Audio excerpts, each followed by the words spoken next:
Vinde, Espírito Santo, enchei os corações dos vossos fiéis e acendei neles o fogo do vosso amor. Enviai o vosso Espírito e tudo será criado e renovareis a face da terra. Oremos.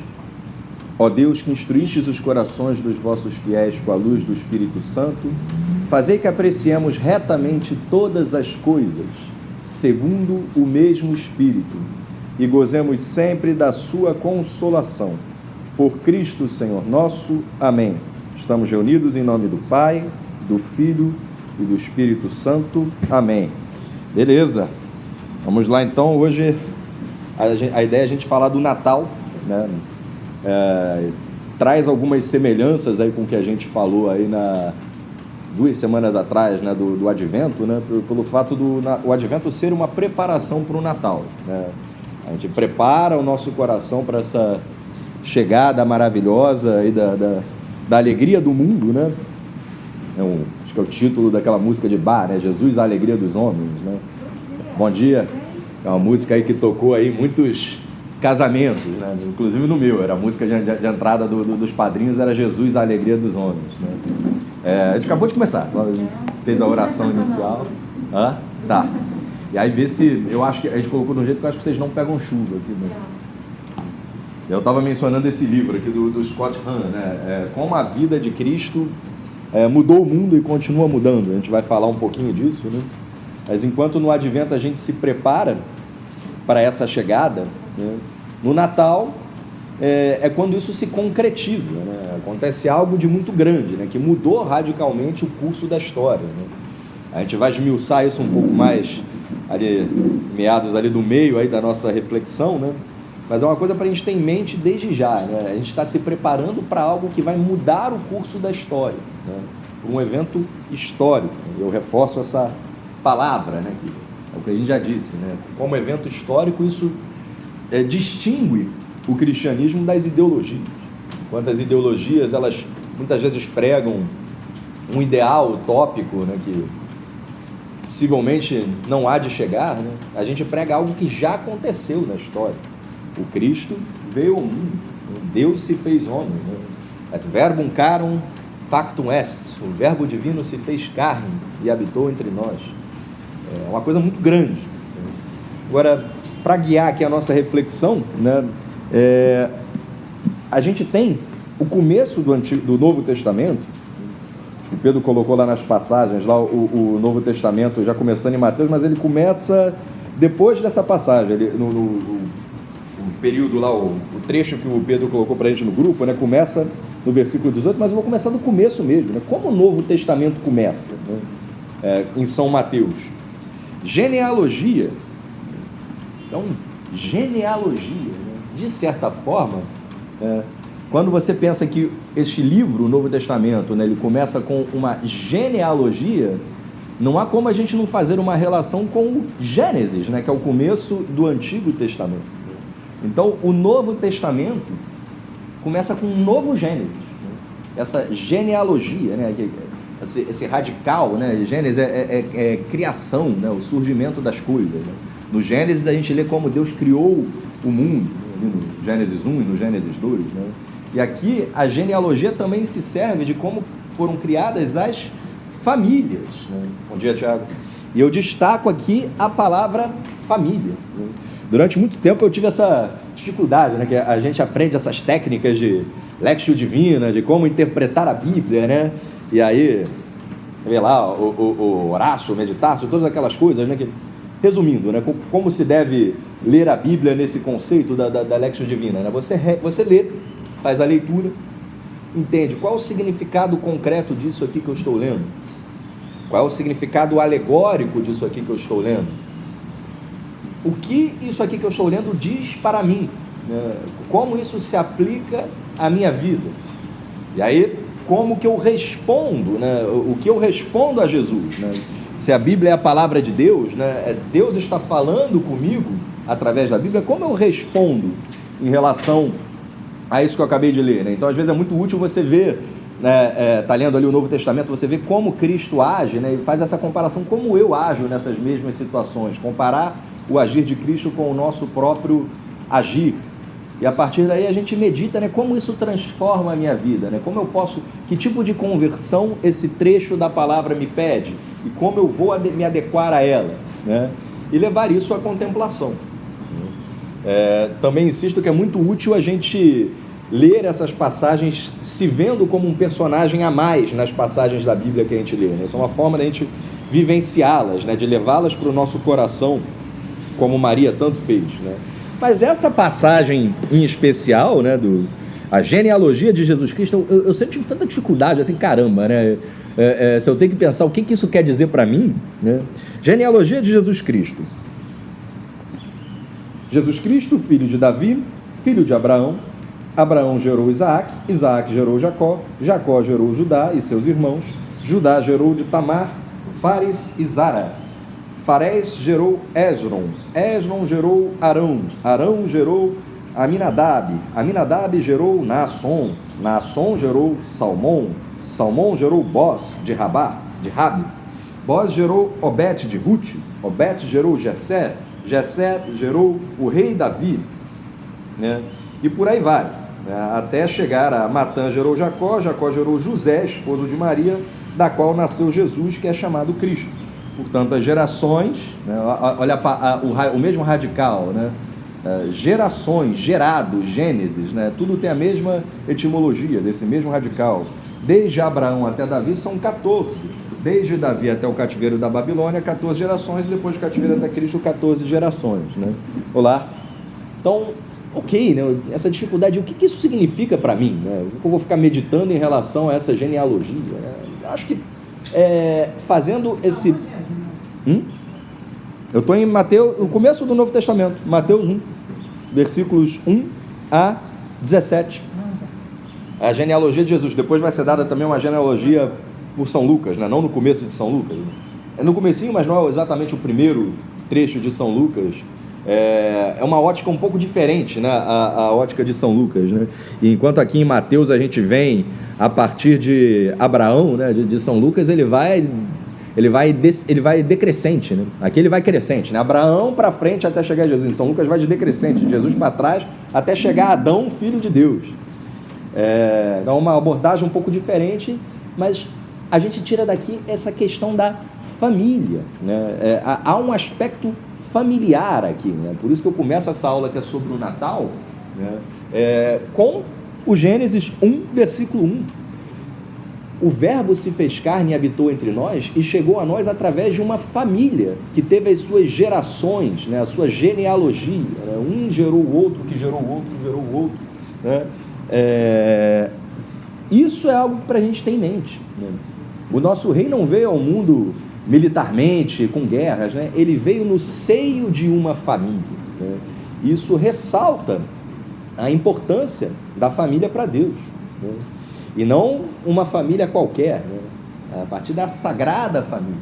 Então, o tempo de Natal é um tempo que a gente tem que ter um certo olhar para a Sagrada Família, né? A gente mantém aí, né, o nosso presépio, a nossa árvore de Natal, até ali o final, né? A gente já montou ela no Advento e continua com ela durante o Natal, até ali o Dia de Reis, né? Quando a gente tem a Epifania do Senhor. A gente vai falar um pouco sobre isso hoje também, né? Que é essa mudança do Antigo para o Novo Testamento, né? Quando Deus preparou a sua igreja no Antigo Testamento, né? O povo judeu representa a igreja no Antigo Testamento, é uma analogia da igreja. O povo de Deus no Novo Testamento é a igreja, e ela se expande para o mundo, né? Jesus, a alegria do mundo, né? Todos se voltam para o povo judeu, e a gente tem isso representado pelos reis magos, né? Que eram líderes de religiões do Oriente, né? De outras religiões, né? Externas ao judaísmo, né? Que se voltaram para o judaísmo porque viram ali a estrela de Davi, né? Esse símbolo da estrela, a estrela de Belém simboliza a estrela de Davi dos judeus, né? E essa foi essa luz, né, que os chamou para a verdade. Então temos que ter essa ótica, né? Aquela família que irradia uma luz para o mundo, que nós, nas nossas famílias, nos aproximemos da Sagrada Família. Então é importante que a gente fale para os nossos filhos de São José, de Santa Maria, nesses momentos, né? É importante que a gente use isso no nosso apostolado, né? Eu sempre tento falar aqui, né, que acho que a forma de se fazer apostolado, né, no século XXI, talvez hoje não seja eficaz você entrar dentro de um vagão de BRT com a Bíblia na mão e pregando que nem São João Batista, né? Convertei-vos e crê no Evangelho. Isso deve ser feito naturalmente. Claro, cada um vai discernir, né, na sua conversa pessoal com Deus, né, pela sua oração, como Deus pede para que você faça apostolado. O que eu estou colocando aqui é que fazer apostolado é um dever de todos nós. E cabe, às vezes, se aproveitar do tempo litúrgico que a gente está vivendo para tirar ganchos dali para o apostolado, né? Então, às vezes, se você tem um presépio na sua casa, né, recebe um amigo em casa, um amigo faz algum comentário sobre o presépio, é uma oportunidade de falar da Sagrada Família para aquele amigo, né? Às vezes você tem aí eu gosto de botar uma Maria aqui na tela de apresentação do meu celular, que é uma forma de... Quantas vezes por dia eu pego o meu celular, né? Sempre que eu pego, eu vejo Maria, é uma forma de eu me lembrar de Maria ao longo do meu dia, fazer uma jaculatória para ela. Às vezes você pode botar uma foto da Sagrada Família nesse tempo de Advento e no Natal, né? No tempo de Natal também, para lembrar da Sagrada Família, colocar como sua jaculatória. Vocês sabem o que é jaculatória, né? Oração jaculatória é aquela oração curtinha que a gente usa para avivar a brasa da fé, avivar a brasa do amor, né? Dentro da vida espiritual, é adequado que a gente tenha momentos fortes de oração no nosso dia, né? Ter uma oração da manhã, uma oração da tarde, ter as suas práticas de piedade, né?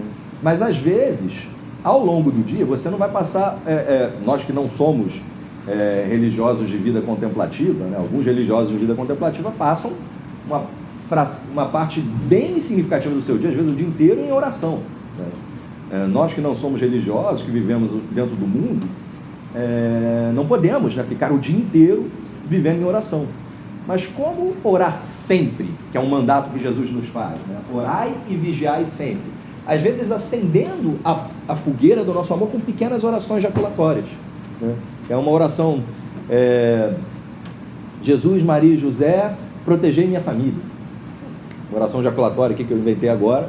É uma oração curtinha, uma frase que você durante o dia vai se lembrar dela e vai fazer isso não necessariamente em voz alta, pode fazer para você mesmo, mas é uma forma de você ir se lembrando da Sagrada Família, pedindo para a Sagrada Família abençoar a sua família, né? E colocando isso presente no seu coração.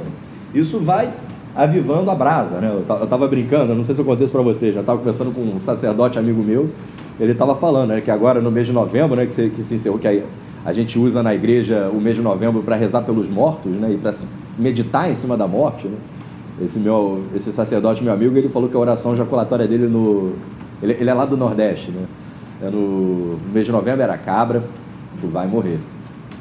Então essa era a oração jaculatória dele, né? De vez em quando ele lembrava assim, cabra, tu vai morrer.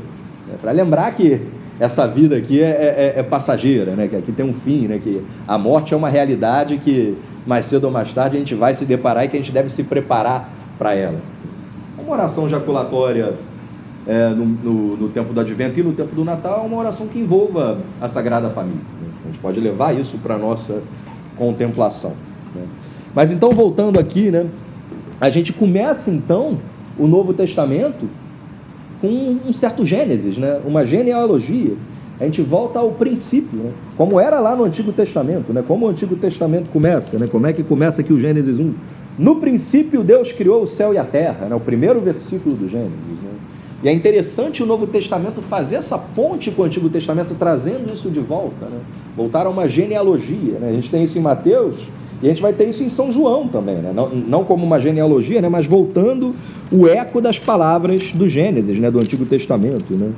O livro do Evangelho de São João, né? Assim como o Gênesis começou no princípio, Deus criou o céu e a terra, ele vai falar no princípio, as mesmas palavras, era o Verbo, e o Verbo estava junto de Deus, e o Verbo era Deus. Toda essa realidade misteriosa e ao mesmo tempo espetacular, né, linda, que a gente medita nesse prólogo de São João, tão bonito ele, né, que o Verbo estava presente desde o princípio.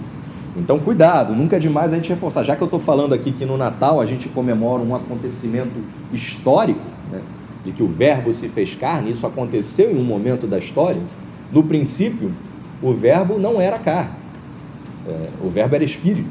Deus é Espírito. Deus passa a se fazer carne, né? Segunda pessoa da Santíssima Trindade, né? O Verbo passa a fazer carne a partir de um momento da história. Mas isso não muda o fato de que a segunda pessoa da Santíssima Trindade existe desde todo sempre. No princípio era o Verbo, ele já estava lá desde todo sempre. Isso nos afasta da heresia. Qual era a heresia que a gente já falou dele? O arianismo, né? Para o arianismo, o Deus Pai existe desde todo sempre, mas se o Pai gerou o Filho, esse bispo Ário, ele tinha essa teoria, né, de que o Filho era inferior ao Pai, porque ele foi gerado, ele teria sido gerado em algum momento do tempo, né? Não é o que nós católicos cremos, né? Não somos arianos, né? E acho que o Evangelho de São João coloca isso de uma forma um tanto explícita, né? No princípio estava o Verbo estava junto de Deus e o Verbo era Deus. Ele coloca ao mesmo tempo que são pessoas distintas, né? Quantas pessoas há em Deus? Né? Quando eu fiz essa pergunta, uma pessoa respondeu: milhares. 3 pessoas em Deus. O Pai, o Filho e o Espírito Santo. São pessoas distintas, né? Mas as 3 pessoas são Deus. Né? O Verbo estava junto de Deus, como sendo 2 pessoas diferentes, né? Estavam juntos. E o Verbo era Deus, ao mesmo tempo que o Filho era Deus. Né? Isso está aqui em São João. Então São João também volta nessa essa genealogia, né? No princípio era o Verbo. E então, por que genealogia? Para ensinar que Cristo veio ao mundo através de uma família.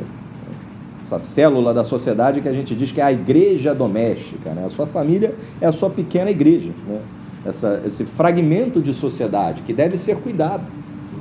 Se a família vai mal, a sociedade vai mal. Se não temos virtude na nossa família, não podemos esperar que a sociedade tenha virtude. Então, o momento do Natal é um bom momento para a gente fazer um exame de consciência, como anda a nossa família. Né? Falei aqui que a gente precisa meditar a respeito da família de Nazaré, José, Maria e Jesus, né? Como essa família se distingue da nossa família, né? Então, uma das coisas que a gente pode observar é a serenidade dessa família. É uma família que é serena, a gente não vê essa família reclamando. Quando a gente lê essas passagens do Novo Testamento, a gente vê que acontece uma coisa maravilhosa no seio dessa família. Essa família recebe Deus, né? Recebe o menino Deus, mas essa família também passa por algumas dificuldades, né?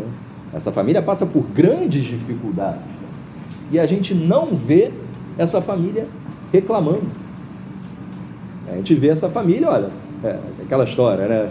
Se Deus me deu limões, eu vou fazer limonada, né? Eu vou trabalhar com aquilo que veio, né? Então vamos a essas passagens, né?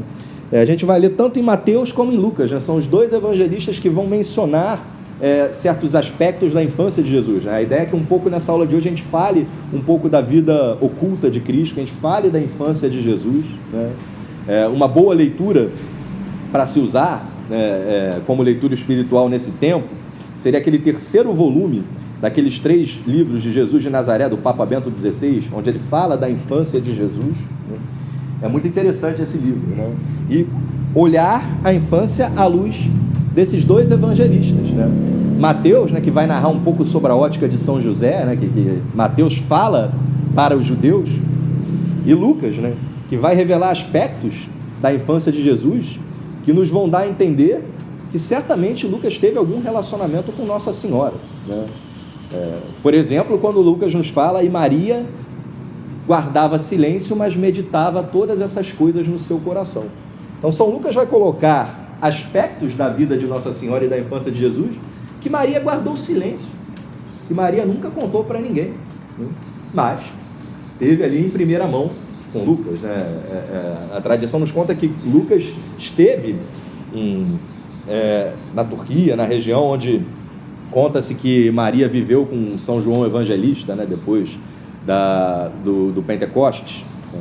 Ela teria vivido uma vida semelhante à vida dos religiosos, uma vida de contemplação junto com esse apóstolo que, dos 12, foi o apóstolo que viveu uma vida mais semelhante à vida dos religiosos, né? Que é um apóstolo que era diferente dos outros. Enquanto os outros 11 morreram martirizados, né?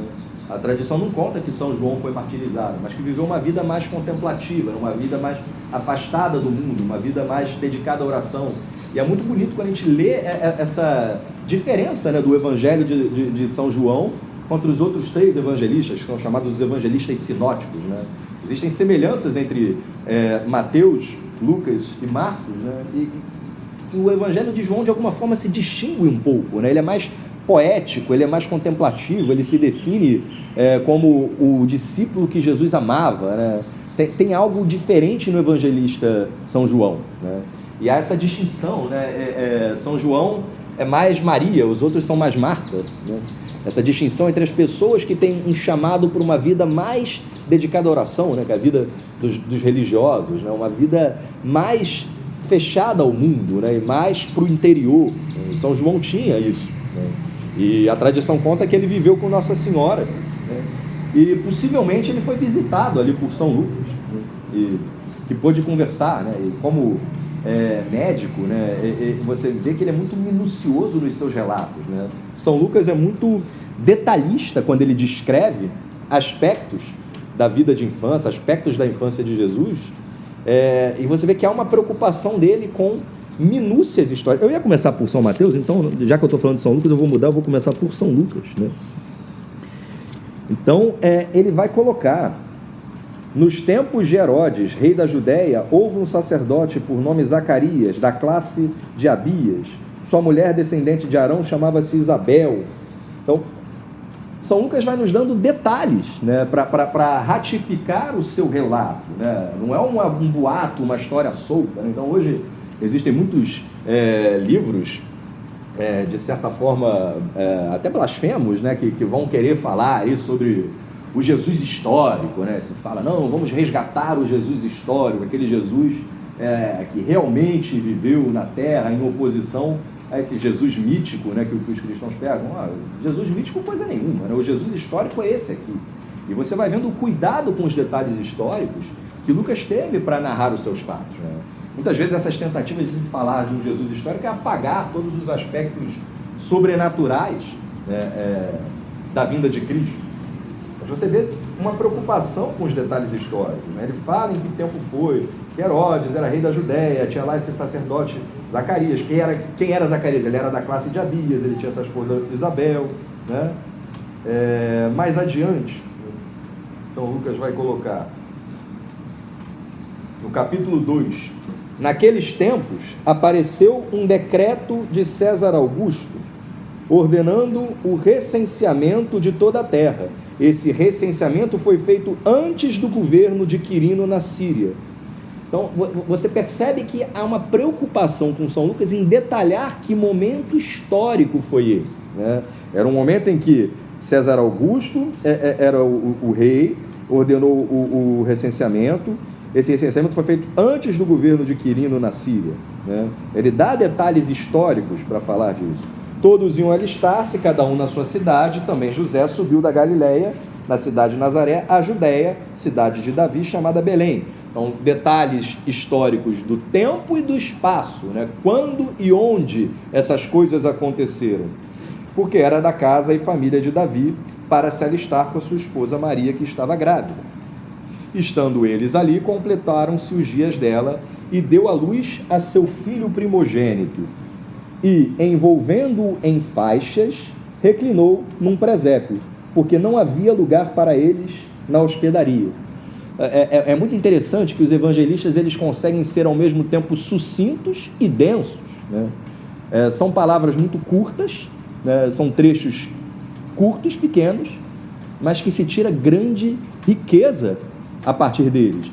Para pensar o versículo 6, a partir de um versículo da Bíblia, um pequeno parágrafo aqui, no versículo 6 do capítulo 2 de São Lucas, eu tenho todos os presépios do mundo, né? Para pensar nos presépios, com todos os seus detalhes, tantos presépios que a gente vê aqui. Eu gosto muito do presépio que o Frei Francisco monta ali, mais ou menos naquela esquina, né? Quando ficar pronto, não percam a oportunidade de parar um pouco ali na frente daquele presépio, porque ele é lindo, né? Dizem que lá na casa paroquial eles fazem um mais bonito ainda. Mas é muito bonito a gente contemplar um presépio. E da onde saíram as informações históricas para se fazer um presépio? Né? Um parágrafo curto. Né?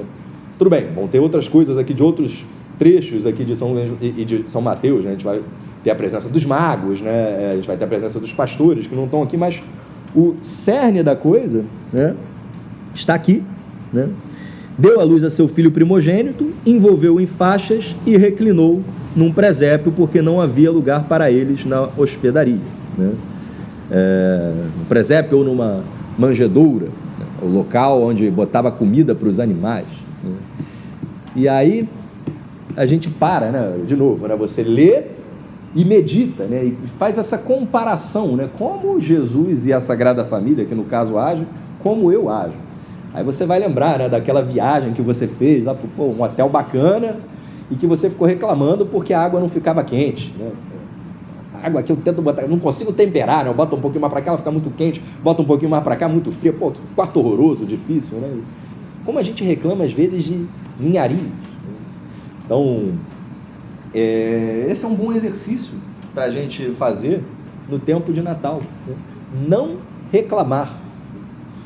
Às vezes você pode tentar se propor fazer isso por uma semana, né? Olha, a minha penitência, né? Já vou entrar aqui na questão se deve se fazer penitência ou não nos tempos festivos, né? Nos tempos de Natal, né? A minha penitência vai ser não reclamar, né? Às vezes é uma penitência que pode ser difícil para algumas pessoas, né? Que não seja para sempre, mas eu vou ficar aqui uma semana, né, sem reclamar. O tempo de Natal é um tempo curtinho, né, dentro do ano litúrgico. Eu vou ficar todo o tempo de Natal sem reclamar. Então, já que eu abri esse parênteses, eu preciso esmiuçá-lo agora, né? A gente falou aí que o tempo de Advento é um tempo de penitência, né? Bom dia. Quais são os tempos fortes de penitência? Pega, que eu acho que essa daqui está molhada. Deve ter alguma goteira. Eu vou até tirar minha ponta. Vou tirar minha bolsa daqui, que ela deve estar molhada. Nesse cantinho. Deve-se fazer penitência nos tempos que não são os tempos próprios para penitência, né? Deve-se fazer penitência aos domingos. Algumas pessoas vão conversar dizendo que não, domingo não é um dia de fazer penitência porque estamos com o esposo, né? Baseado naquela passagem evangélica que os seus discípulos não jejuam, né? E que Cristo respondeu, né? Pode os amigos do noivo jejuar enquanto o noivo está com eles, né? E muita gente interpreta isso, né? Essa interpretação é correta. Obrigado. Se eu estou aqui com Cristo, eu devo me alegrar. É tempo de estar alegre. Então não é tempo de tristeza, não é tempo de dor, não é tempo de lamentações, né? Eu acho que tem uma forma um pouco mais profunda de se enxergar isso, né? Você não deve se entristecer nos tempos festivos, né? De preferência, você não deve se entristecer em tempo nenhum, né? O exame de consciência que eu costumo fazer tem lá um trecho, né, que é: deixo-me dominar com a tristeza que é aliada do inimigo, né? Muitas vezes, se a gente se sente triste, é porque algo vai errado com a nossa fé. Se a gente se sabe filho de Deus, se a gente tem fé na providência, a gente deve aprender aos poucos a não se entristecer. Claro, uma coisa é a tristeza passageira como paixão, né, que todos nós vamos estar submetidos a ela em algum momento, né? Outra coisa é aquela tristeza que nos domina, que nós nos deixamos dominar por ela, né? Aquilo que, olha, é tudo ferrado mesmo, não tem jeito, não tem saída, aquela resignação, né, que nos leva a um certo cinismo, né, e que nos leva à desesperança, né? Essa tristeza é aliada do inimigo, aquela que a gente não deve se dominar com ela.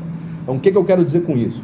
Se a sua penitência te deixa triste, né, eu vou aqui me propor ficar sem comer bolo de chocolate, eu fico com aquele mau humor lá, não comi o meu docinho e tal lá, claro que isso está errado, né? Mas se a sua penitência é uma penitência que te deixa feliz, porque você está oferecendo ela para Deus, não há nada de errado em você fazê-la mesmo nos dias festivos, né? E eu defendo, né, que penitência, né, mortificação, de preferência é algo que a gente deve definir com o nosso diretor espiritual, né? Quando a gente está no começo da vida espiritual, não deve ser nada muito grande, nada muito espetacular. Mesmo se a gente já está um pouco avançado na vida espiritual, você colocar penitências grandes, você cai no risco de aumentar a sua soberba, né?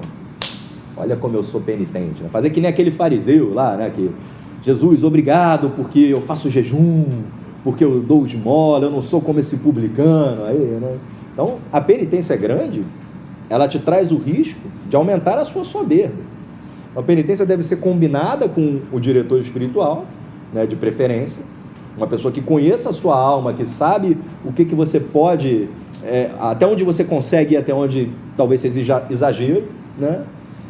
E é muito útil que seja coisas pequenas que não vão deixar a gente ficar soberbo, né?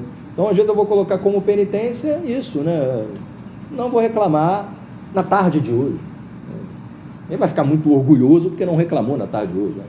Eu vou assumir como penitência, em vez de botar 2 colheres de açúcar no café, eu vou colocar 1 colher só, né? Ninguém vai ficar soberbo porque, pô, cara, eu sou elevado pra caramba na vida espiritual, eu tomo café com 1 colher só de açúcar em vez de 2, né? Claro que não, ninguém vai ficar soberbo por conta disso, né?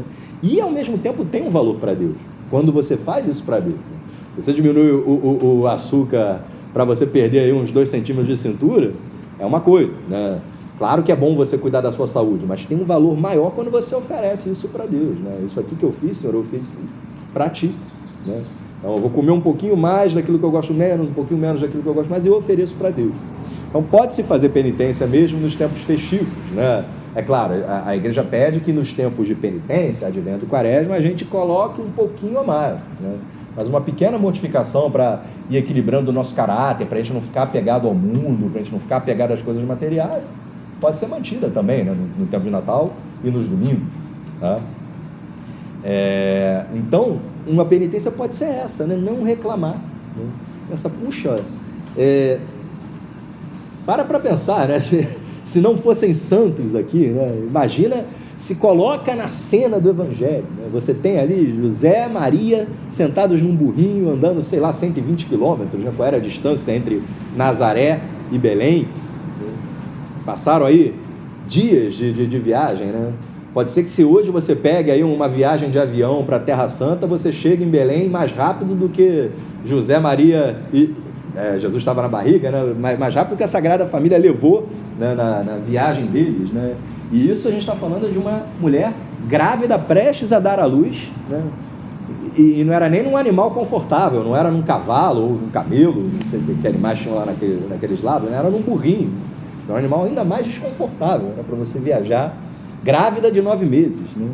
E, pô, você podia imaginar, né, que se não fossem santos, né, pô, José, que ideia de jirico ter vindo para cá, não dava para meter um atestado médico aí dizendo que, pô, minha esposa está grávida e tal, e não ir nesse raio desse recenseamento, né? Não, né, são pessoas santas que acolhem o chamado de Deus, né, e sem reclamar. Uma vez, né, teve, acho que uns 2 anos atrás, a gente foi fazer a peça aqui, o Alto de Natal, né? E eu fui convidado para fazer o papel de São José, né? Laila era Maria e o Tiago, né, meu filho, era bem nenenzinho, foi ali o menino Jesus, né? Você lembra? E aí, qual foi a dificuldade que eu tive? Cara, eu tenho que interpretar um santo. E aí eu lembro que tinha eu esqueci o nome dele, que era o diretor da peça, né? A gente lá... Ao de casa, alguém aí pode receber aqui minha mulher que está para parir, né? E ele, puxa, sua esposa está para parir, né? Você tem que estar aí meio desesperado. Eu não consigo imaginar São José desesperado. Era um santo, preocupado sim, né, com a sua esposa, mas desesperado, jamais. Olha a dificuldade de se interpretar um papel de um santo, uma pessoa que tem que viver a virtude ali, né? Isso lembra uma passagem na vida de São José Maria Escrivá, né, que é um santo do século XX, ou seja, já havia televisão, já havia esses filmes aí sobre a vida de Cristo, né? E uma vez lá numa tertúlia, lá num evento que estava sendo feito lá, colocaram um filme desses da vida de Cristo e que se passava aquela passagem, acho que eu já contei isso aqui para vocês, aquela passagem do massacre dos inocentes, né, que José é avisado pelo anjo nos sonhos a pegar o menino e levar para o Egito porque Herodes quer matá-lo. E aí na cena, né, José, Maria, levanta, a gente precisa arrumar as malas e ir embora e tal. E nessa hora, São José Maria Escrivá levantou e discretamente saiu da sala, né? E aí mais tarde alguém virou para ele, o que foi, padre? Não gostou do filme, né? Ele virou. São José jamais acordaria a Nossa Senhora dessa forma, né? É aquele negócio, né? Por mais assim que a situação fosse urgente, né, que havia, assim, certamente haveria uma delicadeza na forma como ele tratava Maria, né, na forma como ele tratava Nossa Senhora. Né? Então isso é uma coisa para a gente trazer para a nossa vida, né? Mesmo na hora do aperto, mesmo na hora do perrengue, não devemos perder a nossa paz. Né? Devemos agir prontamente, né? E acredito que sim, que agir prontamente. Né? Eu comecei por Lucas, agora eu vou por Mateus. Né? Vamos ler essa passagem aqui em São Mateus.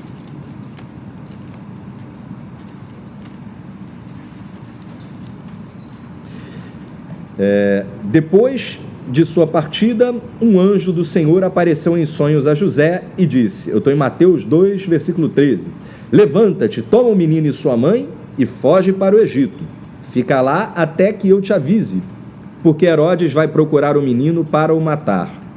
José levantou-se durante a noite, né? Então, sim, foi prontamente, né? Quando você entende que o pronto à noite, ele não esperou o dia seguinte acordar, ele foi ainda na madrugada.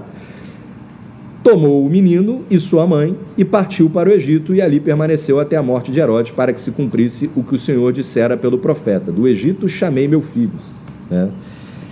É muito interessante, né? Porque a gente vê nessa passagem um certo paralelismo, né, entre o São José, né, do Novo Testamento e o José do Antigo Testamento. Né? Tanto o José do Antigo Testamento como São José do Novo Testamento precisam fugir para o Egito. Tanto José do Antigo Testamento como José do Novo Testamento, eles têm um dom sobrenatural, né, relacionado aos sonhos. Né? São José, ele vê um anjo em sonho que avisa, não deixe Maria. Né? O Pedro leu esse trecho lá 2 semanas atrás, né, na aula sobre o Advento, né? E quando sabe da gravidez de Maria, né, São José, que era o justo, não faz muito alarde, né, para não expor Maria a boca das pessoas, né, mas decide deixá-la em segredo. Mas ele é avisado por um anjo em sonhos, né, que olha, o filho que ela espera é dom do Espírito Santo, você não precisa deixá-la. Então José tem essa relação com os sonhos. Né? No segundo momento aqui ele é avisado por um anjo em sonhos, né, a ir para o Egito. Né?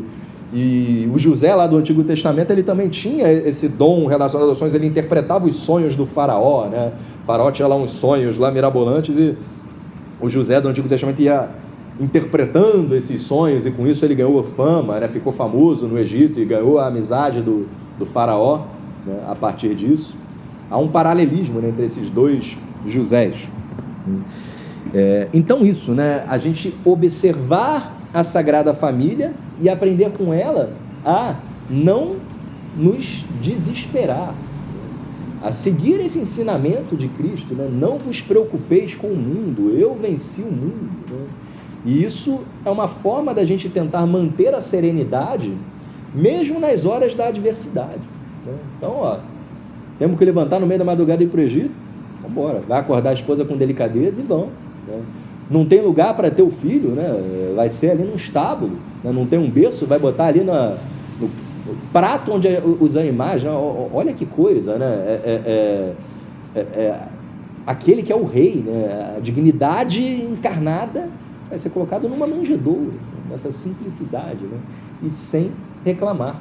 Né? Me chama a atenção aí uma passagem de um filme, né? Eu gosto de cinema, né? Acho que eu já citei aqui o Poderoso Chefão 1 numa cena, agora eu vou citar o Poderoso Chefão 2, né?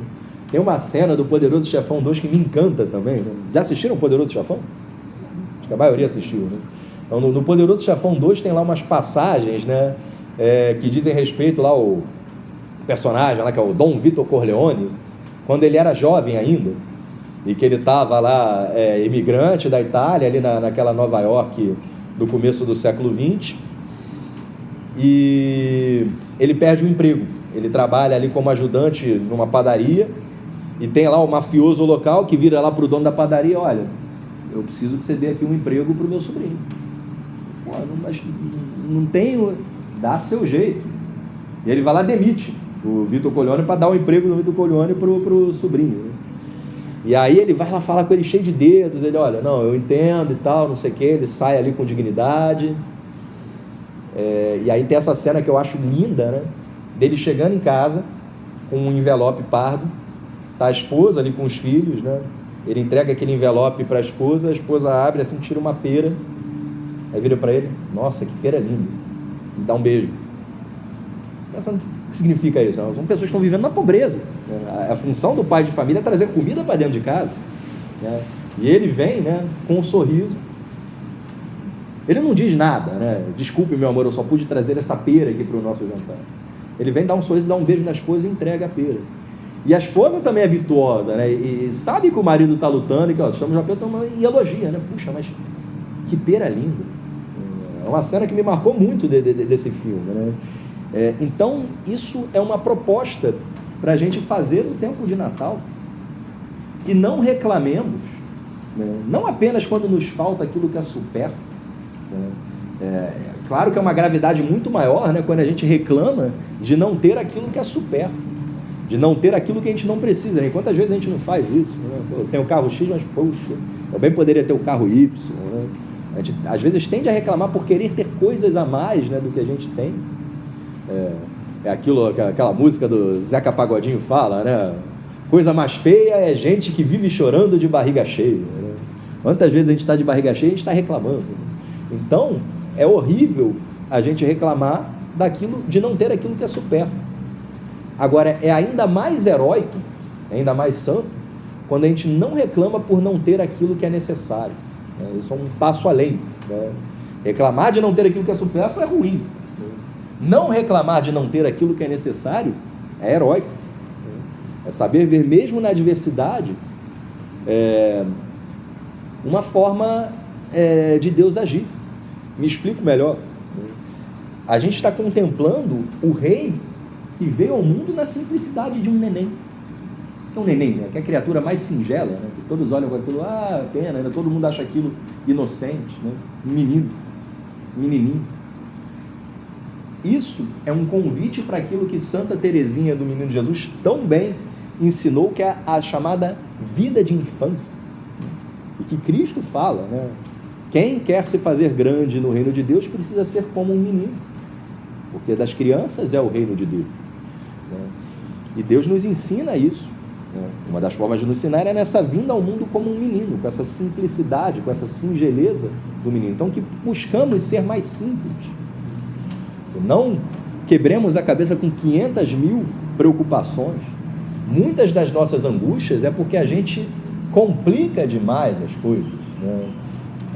A gente está grávido do quarto filho, né? Eu faço às vezes essa comparação, né? Eu lembro uma vez que eu só tinha a Joana e eu estava sozinho em casa com a Joana, e um amigo, né, que queria conversar lá comigo me chamou, né, ia lá em casa, e eu vou descer aí para a gente dar uma caminhada, né, aqui pela rua, para a gente bater um papo. E eu levei a Joana. Para levar a Joana, eu levei o carrinho, eu fiz uma bolsa, comida, água, roupa, se sujar, com fralda e tal, com tantas coisas que hoje no terceiro filho, aquilo tudo era realmente necessário, né? Então, muitas vezes a gente complica demais as coisas e complica as nossas vidas com coisas que não são necessárias. Então, às vezes, contemplar a simplicidade da Sagrada Família no Natal é uma forma da gente tentar simplificar também a nossa vida, né? Quando a gente cria amarras, né? Quando a gente cria dificuldades que não precisariam existir, né? Não precisaria, às vezes, de nada daquilo, né? Como Jesus ensina para Santa Marta, né? Marta, você se preocupa com muita coisa, vamos simplificar, uma coisa só é necessária, né? Então, simplicidade, né? A simplicidade de um menino, né? De viver a vida de infância. A gente vai falar um pouco mais disso daqui a pouco, né? Colocar a nossa confiança em Deus, né? Colocar a nossa confiança, né? Essa questão, né, do puxa, pera, a gente tem uma pera, a gente não reclamar, né? Por que não se reclama? Porque a gente sabe que todos os acontecimentos se dão pela vontade de Deus, né? Graças à vinda de Cristo ao mundo, veio os sacramentos, veio o batismo, né? Como São João vai ensinar, voltando àquele prólogo, né? Através de Cristo, aqueles que creram nele tiveram a oportunidade de ser filhos de Deus. O Filho veio ao mundo para que também nós sejamos filhos de Deus. E a gente precisa viver a vida de infância com essa simplicidade, em se saber filho de Deus. E a partir daí a gente passa a tentar enxergar a razão das dificuldades, né? Eu sou pneumologista e eu estava aí reclamando aí, ao longo desse ano, assim, puxa, eu estou cansado de quanta gente que me telefona, né? E não estava enxergando nisso uma falha do meu caráter, né? Eu não aguento mais o dia inteiro, vários telefonemas de, olha, meu irmão está com febre, perdeu o paladar, o outro perdeu o cheiro, o tempo inteiro, né? Isso é algo ruim. Por que eu estava ligando? Porque a gente às vezes se sente autossuficiente, né? E aí, às vezes, uma dificuldade que você passa, aconteceu comigo uma coisa pequena, uma dificuldade muito pequena, mas que me obrigou a ligar aí para uns 3 amigos que são advogados, aí para buscar um conselho. E aí eu fiquei pensando nisso, né? Puxa, olha que coisa boa que Deus me deu ao me trazer essa dificuldade, né? Vai me mostrar que eu também não sou autossuficiente, né? Que também eu, em alguns momentos, vou precisar recorrer aos outros, né? Com um telefonema inconveniente. Pô, desculpa, você está aí com a sua família, mas eu estou aqui aflito com tal coisa, que me dá um conselho em relação a isso, né? Então, às vezes, a dificuldade, né, é uma forma de você ser mais humilde, de você não ser tão autossuficiente, de você ver que você também depende dos outros e que isso vai te fazer mais tolerante quando os outros forem precisar de você. Isso vai acender o seu amor para com os outros quando o seu amor às vezes esfriou e você vê nos outros inoportunos, né? Pessoas que estão te enchendo o saco. E você aprende a fazer isso de uma forma simples, né? Vai ser necessário, né? As crianças às vezes nos enchem o saco de uma forma simples, né? E ninguém se ofende, né? Então, às vezes uma criança vai bater na porta de alguém, né? Bate na porta, a pessoa não atende, aí bate na porta de novo, não atende, bate na porta de novo, a pessoa abre a porta e quando vai reclamar, a pessoa se desarma, vê que quem está batendo na porta é uma criancinha. A criança desarma, gente. Então, aprender essa simplicidade dos meninos, né? O que eu quero dizer com isso, né? Se a gente está falando de vida de infância, eu estou convidando vocês a serem insistentes nas coisas que vocês pedem para Deus, né? Quando a gente pede alguma coisa para Deus, a gente deve perseverar nos nossos pedidos, né? Então, Senhor, pela conversão de ciclano, bateu de novo. Senhor, pela conversão de ciclano, bateu de novo. Senhor, pela conversão de ciclano, né? A criança insiste, e Jesus pede isso para a gente, né? Bater e insistir, né? Como aquela viúva, né, com aquele juiz injusto, né, que de tanto ela insistir, aquele juiz acaba cedendo, eu vou obedecer aqui a essa mulher, senão ela não vai parar de me encher o saco. E a gente pode viver isso com o nosso Pai, né? Quando a gente pede algo para Deus, é algo que a gente está pedindo para o nosso Pai. E como uma criancinha que às vezes é insistente, pai, eu quero um chocolate, pai, eu quero um chocolate, me dá um chocolate. A criancinha insiste, né? E insiste com uma simplicidade que a gente precisa aprender com elas, né? A insistir, né, nas coisas para com Deus com essa simplicidade. E Deus quer que sejamos assim, porque isso faz com que não sejamos autossuficientes. Isso faz com que possamos fugir da soberba, né? Que é exatamente o joio, né? A semente ruim que Satanás implantou, essa semente da soberba, né? Satanás era soberbo, né? Não quis servir, não servirei, né? Não se sabe por que esse anjo de luz, Lúcifer, disse que não serviria a Deus, mas diz a tradição que Lúcifer teria visto, né, que em algum momento ele teria que adorar um homem. Aconteceria a encarnação, estava nos planos, nos desígnios de Deus a salvação, e ele, que era anjo de luz, né, os anjos são criaturas maiores em dignidade do que os homens, e eu, anjo de luz, a adorar um homem, uma criatura de barro? Não servirei, né? Há um quê de soberba aí, né?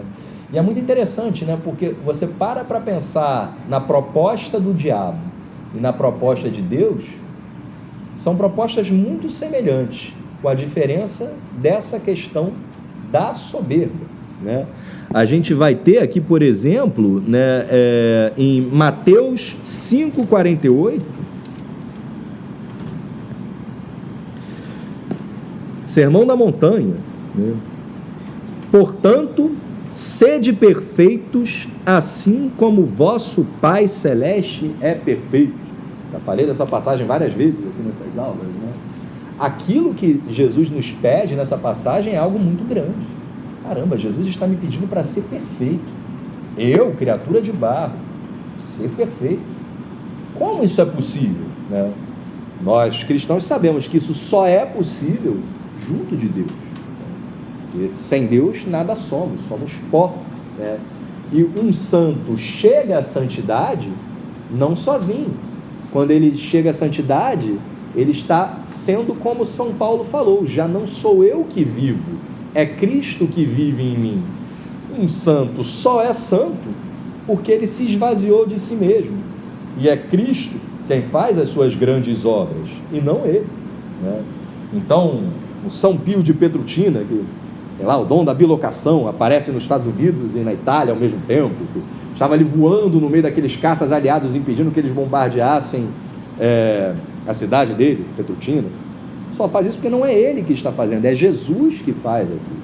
É Cristo que opera milagres, é Cristo que é a perfeição, é Cristo que é o perfeito.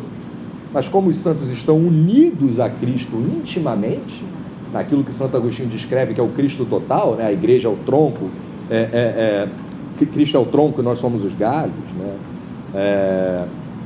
Cristo é a cabeça, nós somos o corpo. Estamos unidos ao Cristo e passamos a fazer as suas obras, mas quem faz é Cristo, nós somos um instrumento.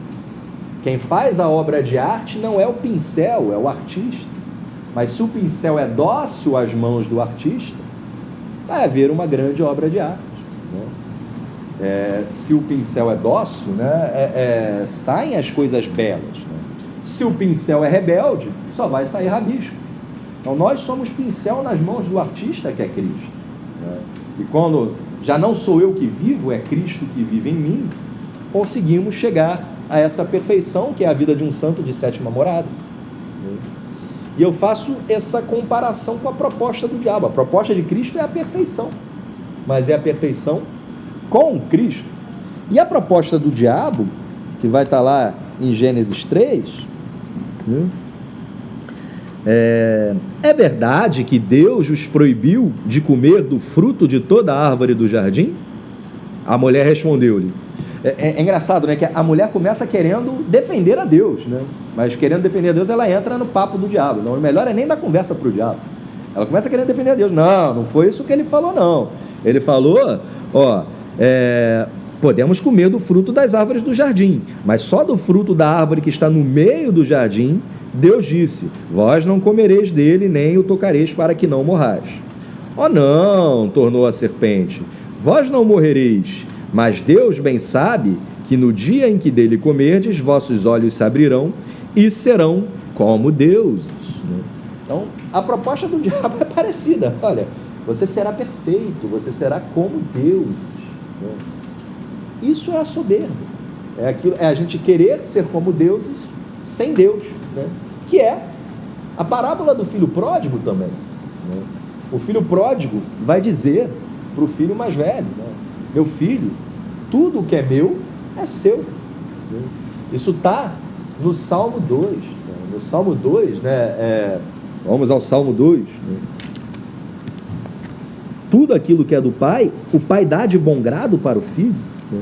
O Salmo 2 é um salmo que medita em cima da filiação divina. Né? É muito bonito as passagens aí que falam da filiação divina.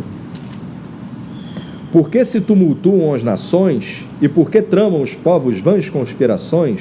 Erguem-se juntos os reis da terra e os príncipes se unem para conspirar contra o Senhor e contra o seu Cristo, né? Contra o Senhor e contra o seu ungido, contra o seu filho. Quebremos o seu jugo, dizem os pagãos, sacudamos para longe de nós as suas cadeias. Mas aquele que mora nos céus ri, o Senhor os reduz ao ridículo. Dirigindo-se a eles em cólera, ele os aterra com o seu furor. Sou eu quem me sagrei um rei em Sião, minha montanha santa, e vou publicar o decreto do Senhor. Tu és meu filho, eu hoje te gerei. Pede-me e te darei por herança todas as nações. Tu possuirás os confins do mundo, tu as governarás como um cetro de ferro, tu as pulverizarás como um vaso de argila. Então, o pai promete ao filho tudo. A gente vê o pai do filho pródigo falando para o filho mais velho: meu filho, tudo que é meu é seu.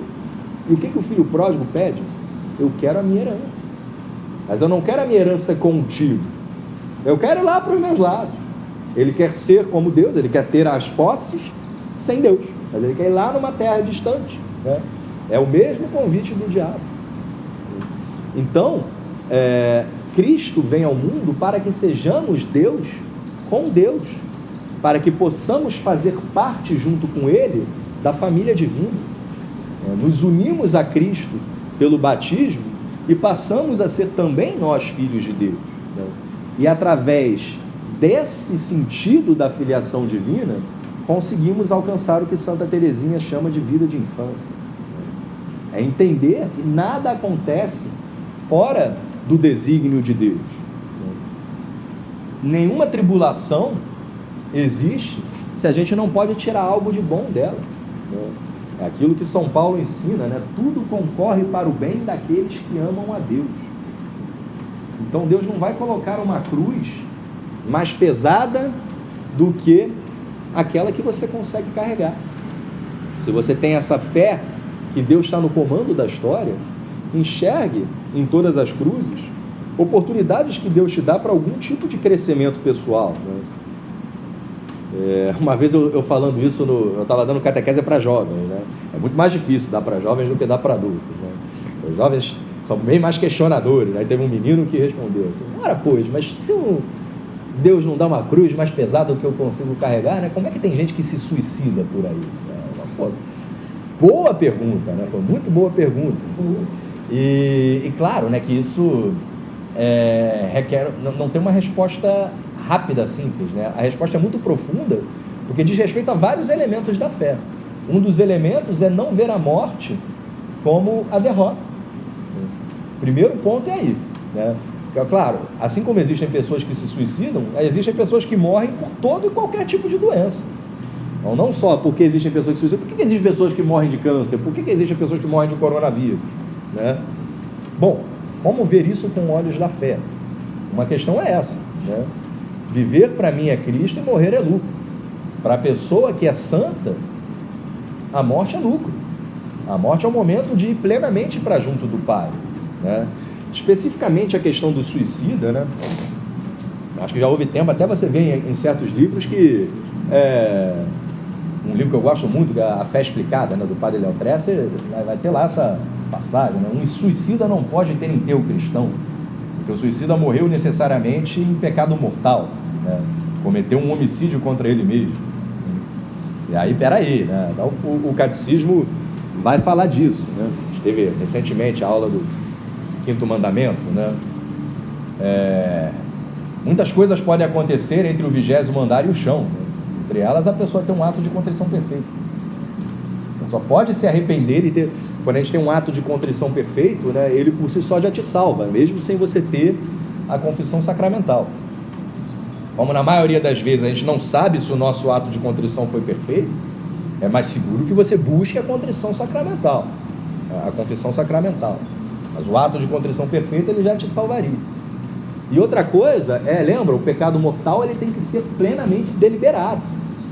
Se você tem uma doença mental em que você está agindo e você já não manda mais nos seus atos, porque a doença nublou o seu agir, talvez isso também impute a sua culpa, né?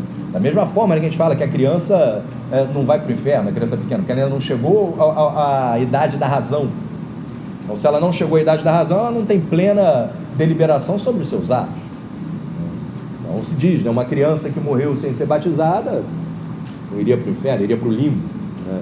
Tudo bem que esse conceito de limbo andou sendo meio questionado. Não façam confusão. Outro dia alguém falou aí, o conceito de purgatório foi questionado recentemente por meio de Deus. Não, foi questionado o conceito de limbo, né? São ideias diferentes, né?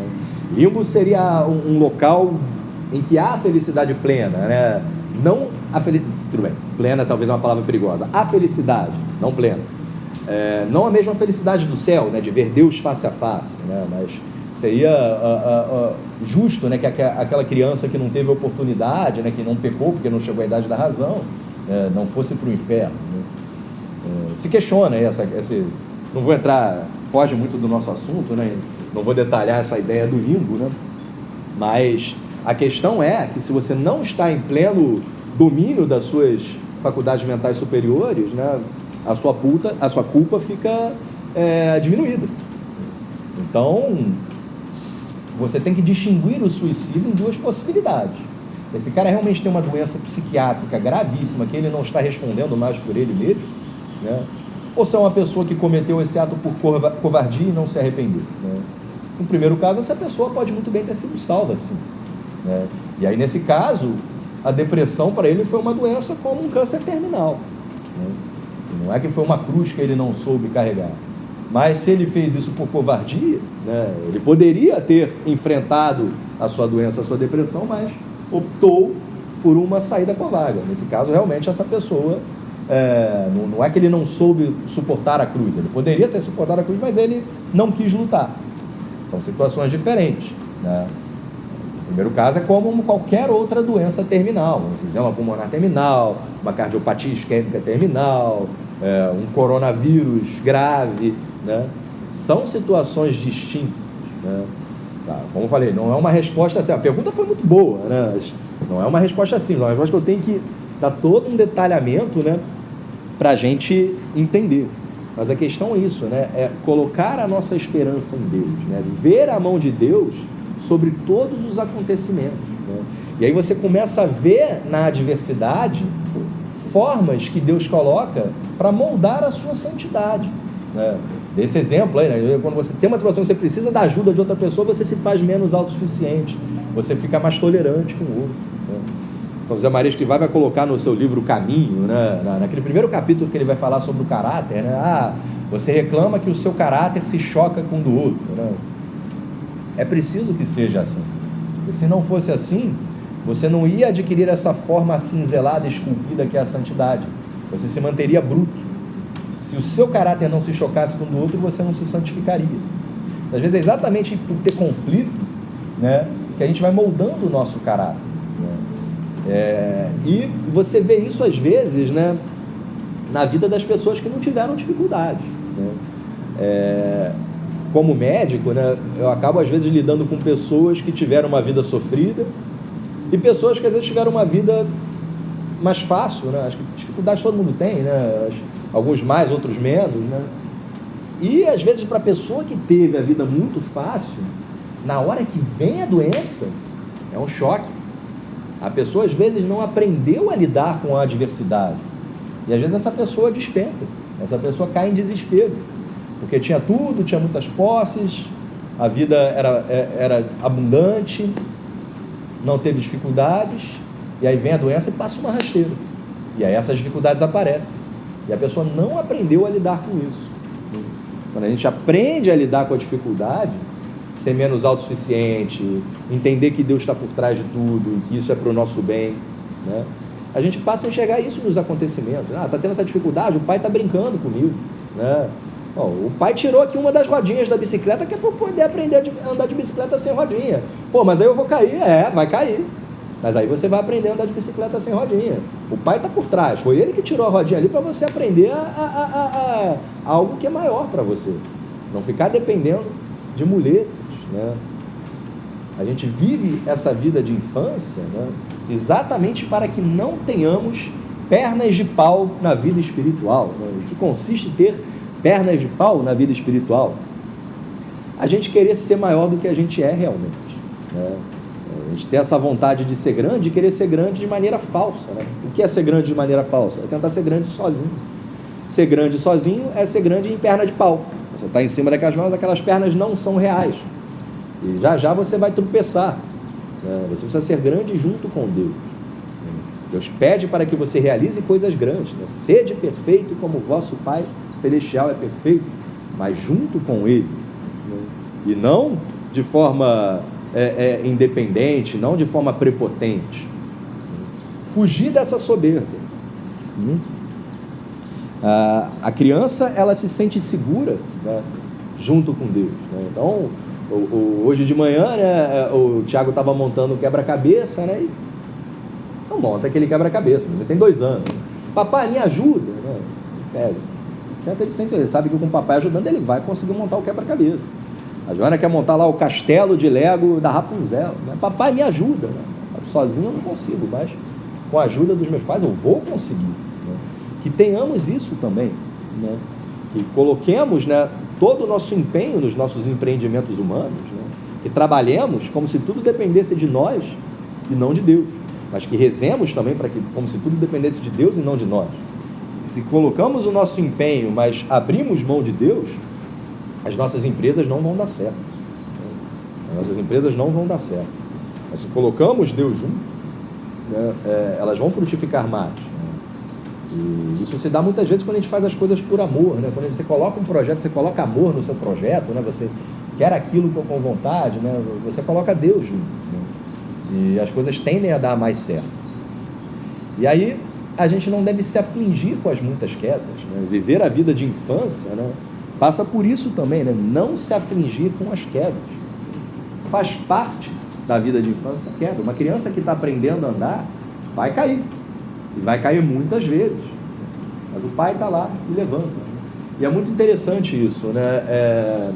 Um adulto quando cai, né, às vezes as pessoas podem até rir, né? No primeiro momento ri e depois vai lá ajudar e tal, né? Mas tem um quê de ridículo maior do que quando uma criança cai. Quando uma criança cai, ninguém acha ridículo. É uma criança que está caindo. Então sejamos como criança, tenhamos essa simplicidade das crianças. Deus que se fez menino. Quando observamos a vida de Cristo, né? A gente tem aquela música mariana que muitos de nós aprendeu com os avós, né? Maria que fez o Cristo falar, Maria que viu Jesus caminhar, Maria que só viveu para seu Deus, Maria do povo seu. Maria viu o Cristo andar, né? Cristo também tropeçava ali, né? Caía, né? Maria ia lá, levantava, né? Também ele tropeçou, né? Como nós não tropeçaremos, né? Então, se fazer como crianças, viver a vida de infância, observando aí o Deus que se fez menino, é entender isso. Na nossa vida há de haver tropeços, né? E Deus já conta com isso. Que pai que espera que seu filho um belo dia saia andando sem nunca tropeçar? Então, que a gente não se aflija com as nossas quedas, né? Que as nossas quedas não nos levem ao desespero, que as nossas quedas sejam uma forma da gente pegar na mão do Pai e levantar de novo para caminhar, colocando a nossa esperança nele e não se desesperando, né? Ele nos ensina, né? Quantas vezes deve perdoar o irmão que o pecou contra nós? 7, não nos digo 7, mas 70 vezes 7, né? Porque se nosso irmão está em Deus, né? Nosso irmão está na igreja, há de nos perdoar também, né? Acho que a gente falou isso na aula passada, né?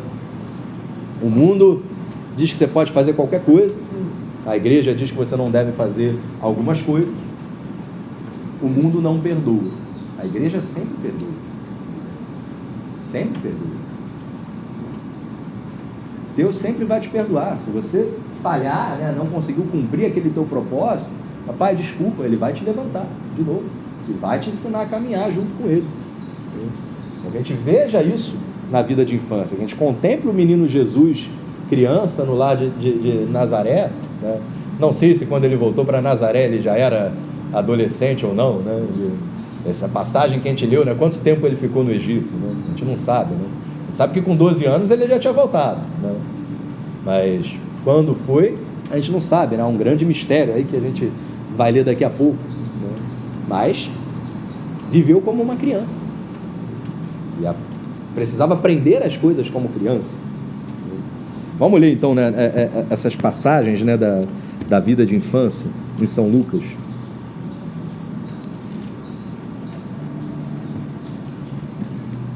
A gente leu o nascimento. Eu vou ler as passagens todas, né, para a gente poder depois voltar para cá, né? Vou começar então em 2:8. Havia nos arredores uns pastores que vigiavam e guardavam seu rebanho nos campos durante as vigílias da noite. Um anjo do Senhor apareceu-lhes e a glória do Senhor refugiu ao redor deles e tiveram grande temor. O anjo disse-lhes: não temais, eis que vos anuncio uma boa nova, que será a alegria para todo o povo, né? Então a gente tem essa alegoria aqui do Jesus vindo para todos, para quem já estava na Judéia, aqueles pastores, para quem era estrangeiro, os reis magos, para quem era pobre, né? Os pastores eram considerados pobres, né? Não eram pessoas de grande renda, e também para os ricos reis magos, veio para os pobres e para os ricos, né? Não é o Papai Noel, não. Seja rico, seja pobre, o velhinho sempre vem, né? Poderia fazer essa analogia, né? Seja rico, seja pobre, Cristo sempre vem para todos, né? E vem para a alegria, para a nossa alegria. Não temais que vos anuncio uma boa nova, que será alegria para todo o povo. Hoje vos nasceu da cidade de Davi um Salvador, que é o Cristo Senhor. Isso vos servirá de sinal. achareis um recém-nascido envolto em faixas e posto em uma manjedoura. E subitamente ao anjo se juntou uma multidão do exército celeste que louvava a Deus e dizia: glória a Deus no mais alto dos céus e na terra paz aos homens objetos de benevolência. É interessante, né, observar esse envolto em faixas, né? A gente canta, né? Deus pequenino, Deus envolto em faixas. Isso está presente no começo e no fim, né? Jesus nasce numa gruta, envolto em faixas. E no final ele é sepultado numa caverna, envolto em faixas também. Essas faixas estão presentes, né, no começo e no fim, né? Tem até aquela diferença que a gente fala, né, quando a gente fala da ressurreição, né, que comparando a ressurreição de Cristo com a ressurreição de Lázaro, né? Quando Cristo chama Lázaro, vem para fora, né? Lázaro sai com as faixas, né? Ele não consegue se libertar sozinho das faixas, ele pede: tirem as faixas dele, os outros que vão. E o Cristo não, quando ele ressuscita, as faixas são vistas de lado, né? Quando São Pedro e São João chegam, né, no local do sepulcro, eles veem ali as faixas de lado. Ele se libertou das faixas sozinho, né? Ele é Deus, ele é onipotente, né? Enquanto nós, homens, mesmo ressuscitados pelo batismo, né? O batismo nos ressuscita, a gente morre para o mundo e ressuscita em Cristo, mas a gente continua dependendo da igreja. Dependendo da igreja para a gente continuar vivo, né? A gente ressuscita, mas precisa que os outros nos tirem as nossas faixas, porque sozinhos não temos essa liberdade. Então temos aqui, né, essa analogia, né? O Cristo que chegou envolto em faixas numa gruta e foi embora, morreu e foi colocado envolto em faixas também numa caverna, né, num sepulcro escavado na rocha. Depois que os anjos os deixaram e voltaram para o céu, falaram os pastores uns aos outros: vamos até Belém e vejamos o que se realizou e o que o Senhor nos manifestou. Foram com grande pressa e acharam Maria e José e o menino deitado na manjedoura. Vendo-o, contaram que se lhes havia dito a respeito deste menino. Todos os que os ouviam admiravam-se das coisas que lhes contavam os pastores. Maria conservava todas essas palavras, meditando-as no coração, né? Como é que Lucas sabia que Maria ficava meditando essas coisas no coração? Possivelmente ouviu esse relato da própria Maria. Voltaram os pastores, glorificando e louvando a Deus por tudo que tinham ouvido e visto, e que estava de acordo com o que lhes fora dito, né? Então, essa é uma das propósitos que a gente faz depois do nosso encontro com Cristo, né? Falamos, né, das três vindas de Cristo, né? Do Cristo que vem no Natal, de Cristo que vem no fim dos tempos e do Cristo que vem hoje, né? Se teremos o nosso encontro pessoal com o menino Jesus que vem no Natal, se vivenciamos esse encontro diário com Cristo que vem no hoje, né? Como respondemos, né? Falei da Lectio Divina, a gente lê o que eu respondo para Cristo. Isso que está aqui no final, né? Uma vez que eu me encontro com Cristo, eu devo glorificar e louvar a Deus por tudo que eu ouvi e vi, né? Essa é a nossa resposta no nosso encontro com Cristo, né? A gente vê isso, por exemplo, naquela passagem em que Cristo cura a sogra de Pedro, né? Ele cura a sogra de Pedro e ela imediatamente passou a servir. Então, logo a gente tem o nosso encontro com Cristo e a gente é curado dos nossos males, imediatamente a gente deve servi-lo e servi-lo com alegria, né? Dando glória a Deus. Uma vez que recebemos esse chamado, tivemos esse encontro pessoal com Cristo, que respondamos ao chamado com o nosso trabalho, né? Naquela passagem, né, o dono da vinha que sai para chamar trabalhadores para a sua vinha, chama alguns 8 da manhã, outros 10 da manhã, outros de tarde, né? Em algum momento da vida teremos o nosso encontro pessoal com Cristo, seja lá se foi jovem, na juventude, seja lá foi tarde. Uma vez que tivemos esse encontro, que respondamos a Ele alegremente, o nosso serviço alegre, né? E demos glórias a Deus, né? Glorifiquemos e louvemos o seu nome. Então, para aqueles que são de missa diária, né? Se todo dia você vai na missa de manhã, né? É muito bom que a gente tenha esse hábito, né? Isso não é uma obrigação, a obrigação é ir à missa aos domingos e aos dias de guarda, né? E reforço, essa terça-feira agora é dia de guarda, dia 8 de dezembro, Imaculada Conceição. Essa é a nossa obrigação, mas nada nos impede de ir à missa outros dias, se assim desejar, né? E qual é com que propósito deixaremos a nossa missa? Tivemos o nosso encontro pessoal com Cristo, eucarístico ali naquela comunhão, que levemos a sua alegria para o mundo. Saio daqui para servir, venho para cá e depois vou para o hospital, que eu leve a alegria de Cristo para o hospital, que eu sirva com alegria, que Cristo seja o meu sorriso, que Ele seja o combustível que eu precise para fazer bem as minhas tarefas do meu dia, como profissional, como marido, como pai de família, como esposa, como namorada, como filha, seja lá as tarefas do seu dia, que você faça com essa alegria eucarística, que você tem de Cristo. Essa é a nossa forma de devolver a Ele aquilo que Ele nos dá com o seu encontro. A apresentação de Jesus no templo, eu vou pular, eu vou passar para o Jesus aos 12 anos. Seus pais iam todos os anos a Jerusalém para a festa da Páscoa. Tendo ele atingido 12 anos, subiram a Jerusalém segundo o costume da festa. Acabados os dias da festa, quando voltavam, ficou o menino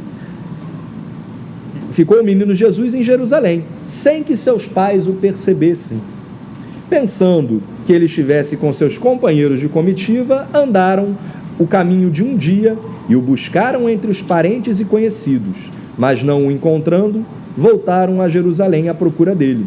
3 dias depois, o acharam no templo, sentado no meio dos doutores. Ouvindo-os e interrogando-os, todos os que o ouviam estavam maravilhados de sabedoria de suas respostas. Quando eles o viram, ficaram admirados. E sua mãe disse-lhe: Meu filho, que nos fizeste?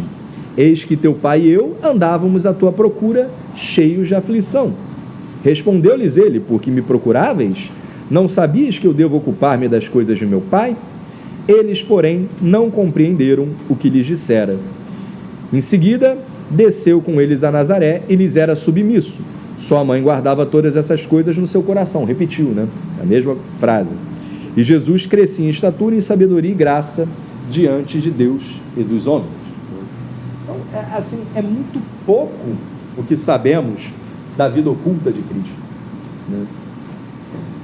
É basicamente um pouquinho de São Mateus, um pouquinho de São Lucas. Sabemos um pouquinho dos acontecimentos quando ele era criancinha. Então, ainda bebezinho foi para o Egito. Pela cronologia, é lógico a gente pensar que isso deve ter sido depois da sua apresentação no templo. A gente não sabe quando ele voltou do Egito. Tem um gap, aparece ali uma passagem dele com 12 anos, outro gap, ele já entra na sua vida pública com 30 anos. Então, dos 12 aos 30 anos, temos aí 18 anos de silêncio. É a chamada vida oculta de Cristo, a gente vai ler no Catecismo, E alguns dos evangelhos apócrifos, o que são os evangelhos apócrifos? Vários livros narraram a vida de Cristo. E nos tempos da igreja primitiva, houve todo esse trabalho em se discernir entre os muitos livros, quais eram os livros que eram canônicos, quais eram os livros em que estava a verdade, que eram verdadeiramente inspirados por Deus e que fariam parte disso que nós temos hoje aqui. E muitos livros que narraram a vida de Cristo foram deixados de fora. Alguns desses livros ainda existem historicamente, mas você não é obrigado a acreditar naquilo que está neles. A igreja não atesta que aquilo que está neles é verdade. O que está aqui é verdade. Não digo toda a verdade, é uma falha, toda a verdade que eu preciso saber está aqui. Mas é óbvio que nem toda a verdade. Eu não sei o que aconteceu com Cristo quando Cristo tinha 15 anos. Isso não está aqui. Certamente ele esteve 15 anos, aconteceu algo com ele enquanto ele tinha 15 anos, mas na providência de Deus, Deus entende que isso não é necessário para a minha salvação, que eu não preciso saber exatamente o que aconteceu com Cristo quando ele tinha 15 anos. Alguns desses evangelistas apócrifos, eles vão colocar coisas fantásticas, parece que Cristo lá no Egito pegava ali um pouquinho de areia, jogava assim para cima e aquela areia virava borboletas, assim, E provavelmente isso não era verdade. Por que eu digo que isso não era verdade? Quando Cristo chega na sua vida pública, já com 30 anos, e ele vai pregar na sinagoga de Nazaré, as pessoas que o conheciam, Nazaré, ficam admiradas, Nossa, mas Esse aí não era aquele moleque ali que era o filho do carpinteiro? Da onde veio essa sabedoria dele? Ou seja, se Cristo pegasse areia, jogasse para o ar e virassem borboletas, né? Possivelmente essas pessoas não se surpreenderiam quando ele começou a pregar palavras de sabedoria. Exatamente se surpreenderam porque ele vivia uma vida comum. Certamente que ele vivia uma vida extraordinária dentro daquilo que era ordinário, né? O Evangelho vai nos dizer, ele fez tudo bem feito. Então, certamente que Cristo, quando estava lá fazendo lá uma cadeira ali na oficina de São José com São José, eu não consigo imaginar que eles fazendo uma cadeira que era meio pernita, senta um pouquinho para cá, essa perna sobe, senta um pouquinho para cá, a outra perna sobe, né? Não, certamente que ele fez uma cadeira bem feita, que era certinha, que era bem acabada humanamente, né? Tudo que fez bem feito, mas fez coisas ordinárias até então. Ele vai fazer coisas extraordinárias lá em Caná, quando ele transforma água em vinho, né? Seu primeiro milagre, né? Até então deve ter feito coisas que estão ali dentro do ordinário, né?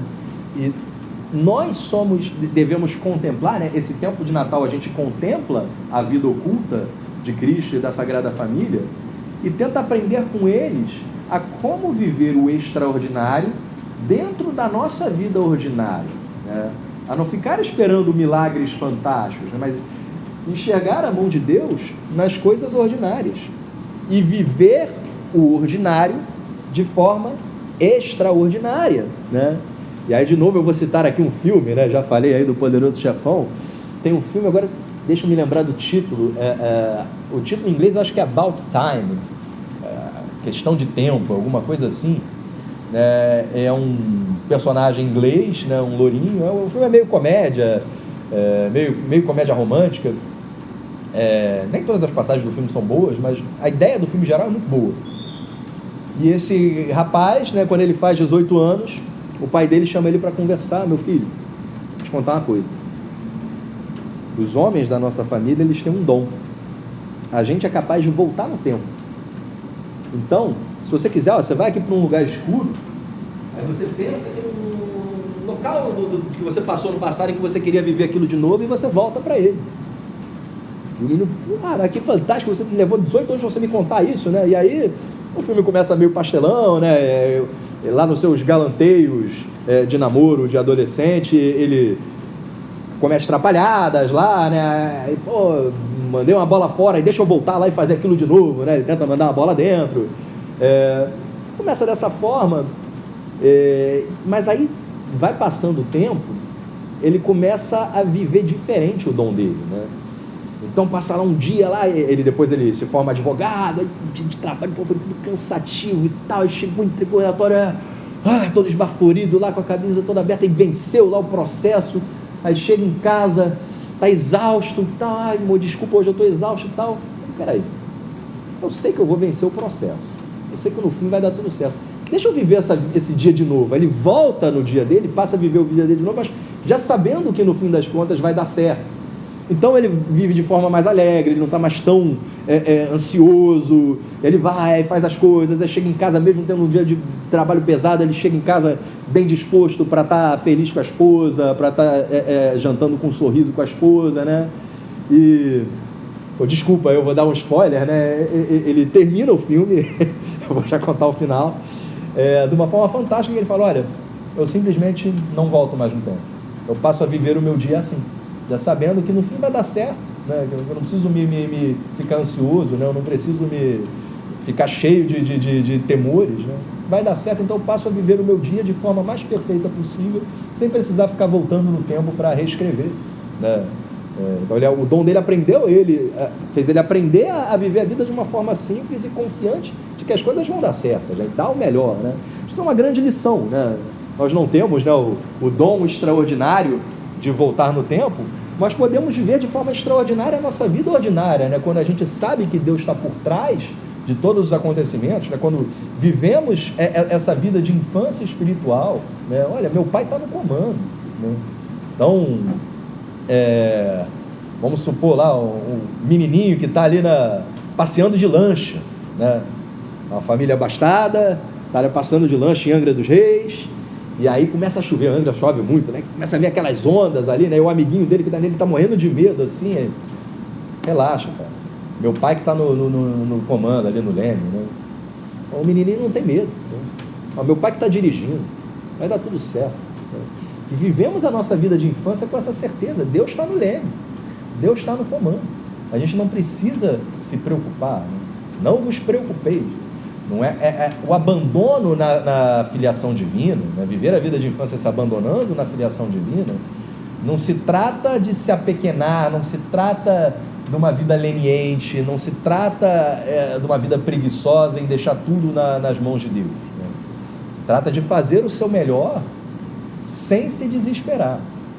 É saber que se acontecer algo de ruim, aconteceu porque Deus o quis, e o quis porque Ele sabe que aquilo é melhor para mim. E de alguma forma Ele vai tirar algo bom daquilo. No começo do Opus Dei, São José Maria Escrivá sofreu grandes tribulações, né? O Opus Dei foi muito perseguido, inicialmente na Guerra Civil Espanhola, né? Que todo o clero era perseguido, né? As pessoas eram assassinadas simplesmente por serem cristãs. E depois que acabou a Guerra Civil, né? Houve muita gente que não entendeu aquela proposta dele de ser santo no meio do mundo. E o Opus Dei falava de muitas calúnias, né? E de forma que, às vezes, quando chegava um dia e que não aconteceu nada de ruim, né? São José Maria Escrivá chegava no final do dia na oração dele: Senhor, não me amas mais? Eu sabia que cada uma dessas calúnias, cada uma dessas dificuldades que ele enfrentava, de certa forma, eram para o bem dele. Tinha algo de positivo naquilo. Se não acontecesse, o Senhor já não me amas mais? Não veio nada hoje? E possamos ter essa visão tão firme na esperança, né? Baseada na filiação divina, de saber: meu pai que está comandando a lancha, meu pai que está no volante, então vai dar tudo certo. Bom, a gente fala, eu vou passar essas passagens do catecismo agora, né, que vão fazer um breve comentário sobre esses aspectos, né, da vida oculta de Cristo. Estão aqui em parágrafos que o Pedro colocou lá, do 525 ao 534.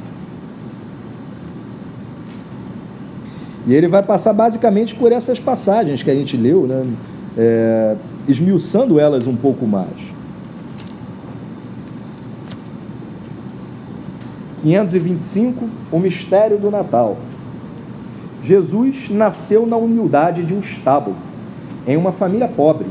As primeiras testemunhas do evento são simples pastores. É nesta pobreza que se manifesta a glória do céu. A igreja não se cansa de cantar a glória dessa noite. Hoje a Virgem traz o mundo eterno, e a terra oferece uma gruta ao inacessível. Os anjos e os pastores o louvam, e os magos caminham com a estrela, pois vós nascestes por nós, menino Deus eterno. Tornar-se criança em relação a Deus é condição para entrar no reino. Para isso é preciso humilhar-se, tornar-se pequeno. Mais ainda, é preciso nascer do alto. Ele está citando João 3,7, né, que é aquela passagem que Nicodemos, né, para quem não lembra, né, Nicodemos era uma pessoa de grande prestígio, né, na sociedade judaica, e que, talvez por um pouco de respeitos humanos, né, era um discípulo de Cristo, né, queria ter os ensinamentos de Cristo, mas tinha uma certa vergonha por respeitos humanos, né, de se aproximar de Cristo, então ia buscá-lo à noite. Ele aparecia na casa de Cristo de noite para conversar com ele e crescer em conhecimento, né? E quando Cristo fala, né, é preciso nascer de novo para ganhar o reino de Deus, né, ele faz, né? Como pode um homem já adulto nascer de novo? Porventura entrarás de novo no ventre da sua mãe, né? Cristo faz essa brincadeira com ele, né? És doutor em Israel e não sabes dessas coisas, né? Ele já é meio brincalhão, ele faz essa brincadeira com ele, né? Então, nascer de novo, né? É preciso humilhar-se, né? Em que sentido? No sentido de descer da nossa prepotência, no sentido que eu falei agora há pouco, né? De não somos autossuficientes, né? Precisamos dele. É esse o tipo de humildade que Deus nos pede, né? e nascer dele, né? Entrar na filiação divina. Aqui você tem uma forma humana de se enxergar isso, que era o que eu falava, e tem a forma sacramental, espiritual disso, que é a necessidade do batismo, né? Onde a gente, por meio desse sacramento, nasce de novo, né? Deixa o homem velho e renasce, né, em Cristo, né? Meu nome significa batizado, né? O que significa Renato, né? Aquele que nasceu de novo, né? Aquele que nasceu de novo, né? Renasceu, que foi batizado, que nasceu de novo em Cristo. O mistério do Natal realiza-se em nós quando Cristo toma forma em nós. O Natal é o mistério deste admirável intercâmbio, né? A gente ontem teve lá a missa do aniversário da recolheção, a nossa ordem agostiniana recoleta. Assistiu? Você? Quantos anos? 432 anos, né? Uau! E aí a música que a gente cantou na comunhão, aquela música que a Andréia compôs, né? Que é baseado em trechos de confissões. Essa a gente cantou na Ação de Graças. É a regra de Santo Agostinho, né? Essa música. Mas a música da comunhão são trechos do livro Confissões, né? Compilados ali, né? E fala isso, né? Através da comunhão, quando a gente come um alimento, aquela matéria orgânica do alimento vai ser digerida e vai ser substrato orgânico para que eu possa sintetizar as minhas próprias proteínas, né? As minhas próprias moléculas orgânicas. Ou seja, quando eu como um alimento, né, eu não sei se Santo Agostinho tinha grandes conhecimentos de bioquímica, mas ele entendia isso, né, que o alimento se transforma em mim, né? Aquela banana que eu comi, de alguma forma, as moléculas daquela banana vão ser usadas para eu produzir energia e para eu ter plástico, né, para eu ter matéria, para eu renovar a minha matéria física, né? E no livro das Confissões, né, nessa música, Santo Agostinho ensina, né? Aqui é diferente. Não me transformarás em ti, mas te transformarás em mim, né? Quando a gente comunga, né, a gente vai se transformando pouco a pouco em Cristo, né? Até chegar ao ponto de São Paulo, já não sou eu que vivo, mas é Cristo que vive em mim, né? Devemos ir nos moldando a Ele, né? Isso é a santidade, né? O que é a santidade se não ser outro Cristo para o irmão?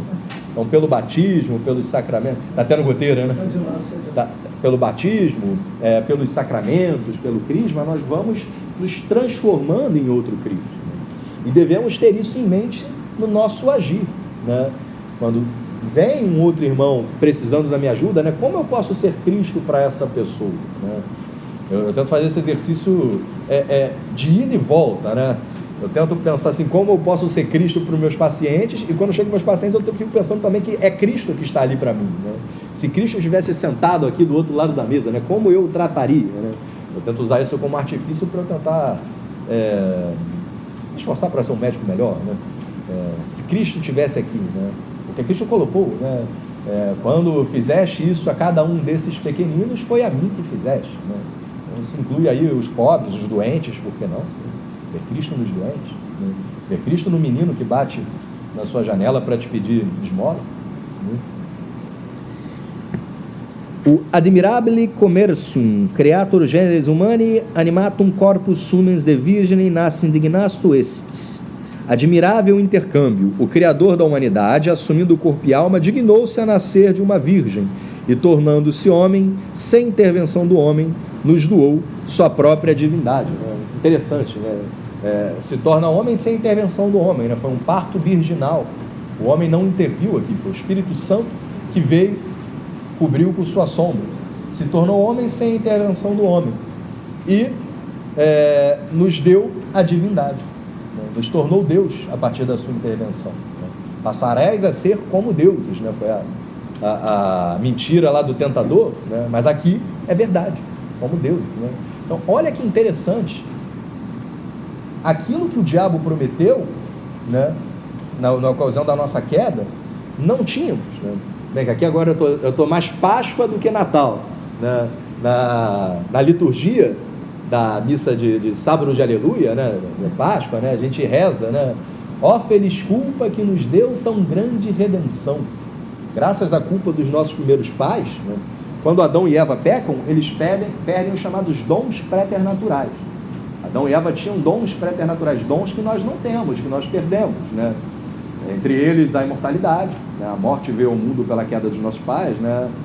bobagens, não a vez de morrer, né? Sim, passamos a ser mortais, né? Passamos a ter a perda do nosso pleno domínio sobre as paixões, né? Há quem diga que Adão e Eva tinham domínio sobre as criaturas também, né? Então podiam conviver com as demais criaturas lá do paraíso, com onças pintadas e cobras, sem entrar em conflito com elas, né? Dizem que o nosso santo que viveu aqui no Brasil, São José de Anchieta, teria esse dom preternatural de Adão, né? Você não precisa acreditar nisso, isso não é dogma, não é verdade de fé, né? Mas existem tradições, né, que narram a vida de São José de Anchieta, que quando ele estava ali pregando lá para os índios, às vezes entrava ali uma cobra, falava, já não disse que você não deve fazer essas maldades, e a cobra ia embora. Não precisa acreditar nisso, isso não é verdade de fé, né? Mas teria esse aspecto desse dom preternatural de Adão, dessa relação, né, com as criaturas, né, que perdemos, né? Mas conquistamos algo maior, não com a nossa queda, mas a partir da vinda de Cristo, a partir de que o verbum carum factum est, o verbo se fez carne e habitou entre nós, ganhamos a filiação divina, passamos a ser também nós herdeiros, passamos a nós também ser como deuses, ganhamos os sacramentos. Não havia sacramentos com Adão e Eva. Passamos a estar em comunhão com Deus e fazer, através da vinda de Cristo, parte com Ele da sua igreja, que é uma só alma e um só coração em Deus, que é algo muito maior do que Adão e Eva tinham. Só para constar, conta a tradição, né, que parte desses dons preternaturais Maria tinha também. Então Maria, quando o homem cai ali no Gênesis, né, ele fala, né, Deus fala, olha, agora o seu trabalho será penoso, né? Não que antes da queda a gente não veio ao mundo para trabalhar. O homem foi criado para cultivar o jardim do Éden. É próprio da finalidade do homem o trabalho. O trabalho não é um castigo. O homem foi criado para isso, para organizar a criação, organizar a natureza. O trabalho apenas se tornou penoso. A gente passou a suar no nosso trabalho. E o parto, né? As dores do parto vieram a partir da queda, né? Está ali no Gênesis 3 também. Né? Então conta a tradição que o parto virginal de Maria foi um parto sem dor. Né? Ela não sentiu as dores de parto, simplesmente nasceu, né? Sem haver dores. Mas Deus quis preservar Nossa Senhora disso, né? Ao mesmo tempo que talvez não se deva falar de morte de Maria, né? Havia um mistério, se falava da dormição de Maria. Se falava antigamente da dormição de Maria, né? Porque Maria, como Pedro definiu, né, a morte se define como a separação do corpo e da alma. E uma vez que a alma se separa do corpo, o corpo entra em putrefação. Ele vai apodrecendo, ele vai se decompondo. Então, como Maria foi concebida sem pecado, né, não era conveniente para Deus que Maria depois apodrecesse. Então, não. Ela é assunta aos céus em corpo e alma. A alma não se separa do corpo, né? Ela sobe aos céus também no seu corpo. O corpo dela não vai para a sepultura.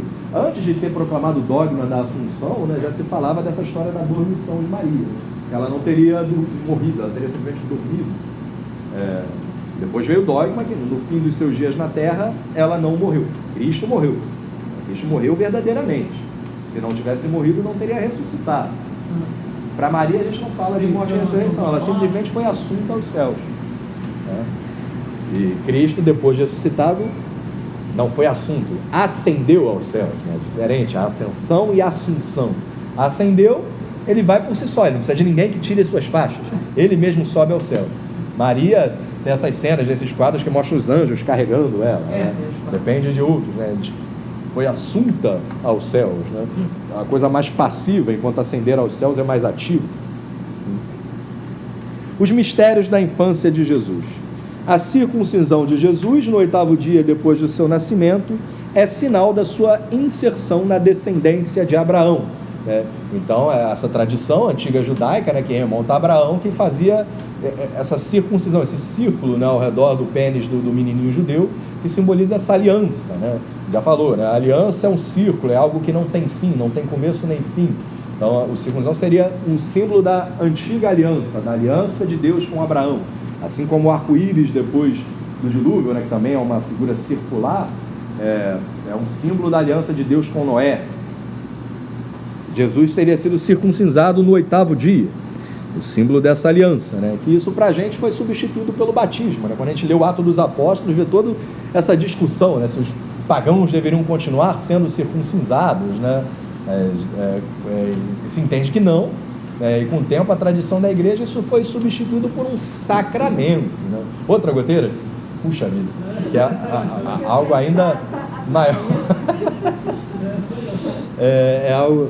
Vamos lá, não reclamar não significa ficar tomando goteira não, tá, gente? Aqui para não reclamar, mas claro que a gente vai fazer o que tiver no alcance para que... Não.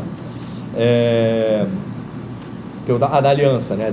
O batismo ele substitui isso, né? Porque é uma aliança que passa a ser sacramental, passamos a compor uma só pessoa junto com Cristo, né? Passamos a ser pelo batismo incorporados ao corpo místico de Cristo e ser um só alma e um só coração em Deus. A Epifania é a manifestação de Jesus como Messias de Israel, né? É uma festa, né? A Epifania do Senhor, essa manifestação de Cristo que se apresenta ao mundo, se apresenta aos pastores, se apresenta aos reis magos, né? Vai se apresentar de novo na sua vida pública, né? Aquilo que estava oculto passa a ser exposto ao outro, é a Epifania. Com o batismo de Jesus no Jordão e com as bodas de Caná, ele celebra a adoração de Jesus pelos magos vindos do Oriente, né? Então você tem várias epifanias, né? Em geral, quando a gente fala de epifania, a gente está falando especificamente dessa passagem dos reis magos, né? Onde ele se apresenta também para os pagãos, né? Qual a alegoria aqui, né? Cristo não veio só para os judeus, também veio para os pagãos, né? Toda a humanidade será salva em Cristo, né? Deus quer salvar a todos, mas Cristo também se apresenta, tem outras epifanias no batismo do Senhor, onde ele começa a sua vida pública, né? Essa vida oculta que a gente vai falando de Cristo, ela se encerra com o batismo do Senhor, posteriormente ao batismo do Senhor nas bodas de Caná, né? Ali ele se apresenta como uma pessoa que faz milagres, é o seu primeiro milagre, né? Então, quantos testemunharam esse milagre, né? Certamente as pessoas que foram carregar lá os tonéis de água viram que em nenhum momento se colocou vinho aqui, foram testemunhas desse milagre de Cristo. Então ele se apresenta como alguém que faz milagres, né? Na passagem de Caná. Quando falamos da Epifania em geral, estamos falando dessa passagem dos reis magos.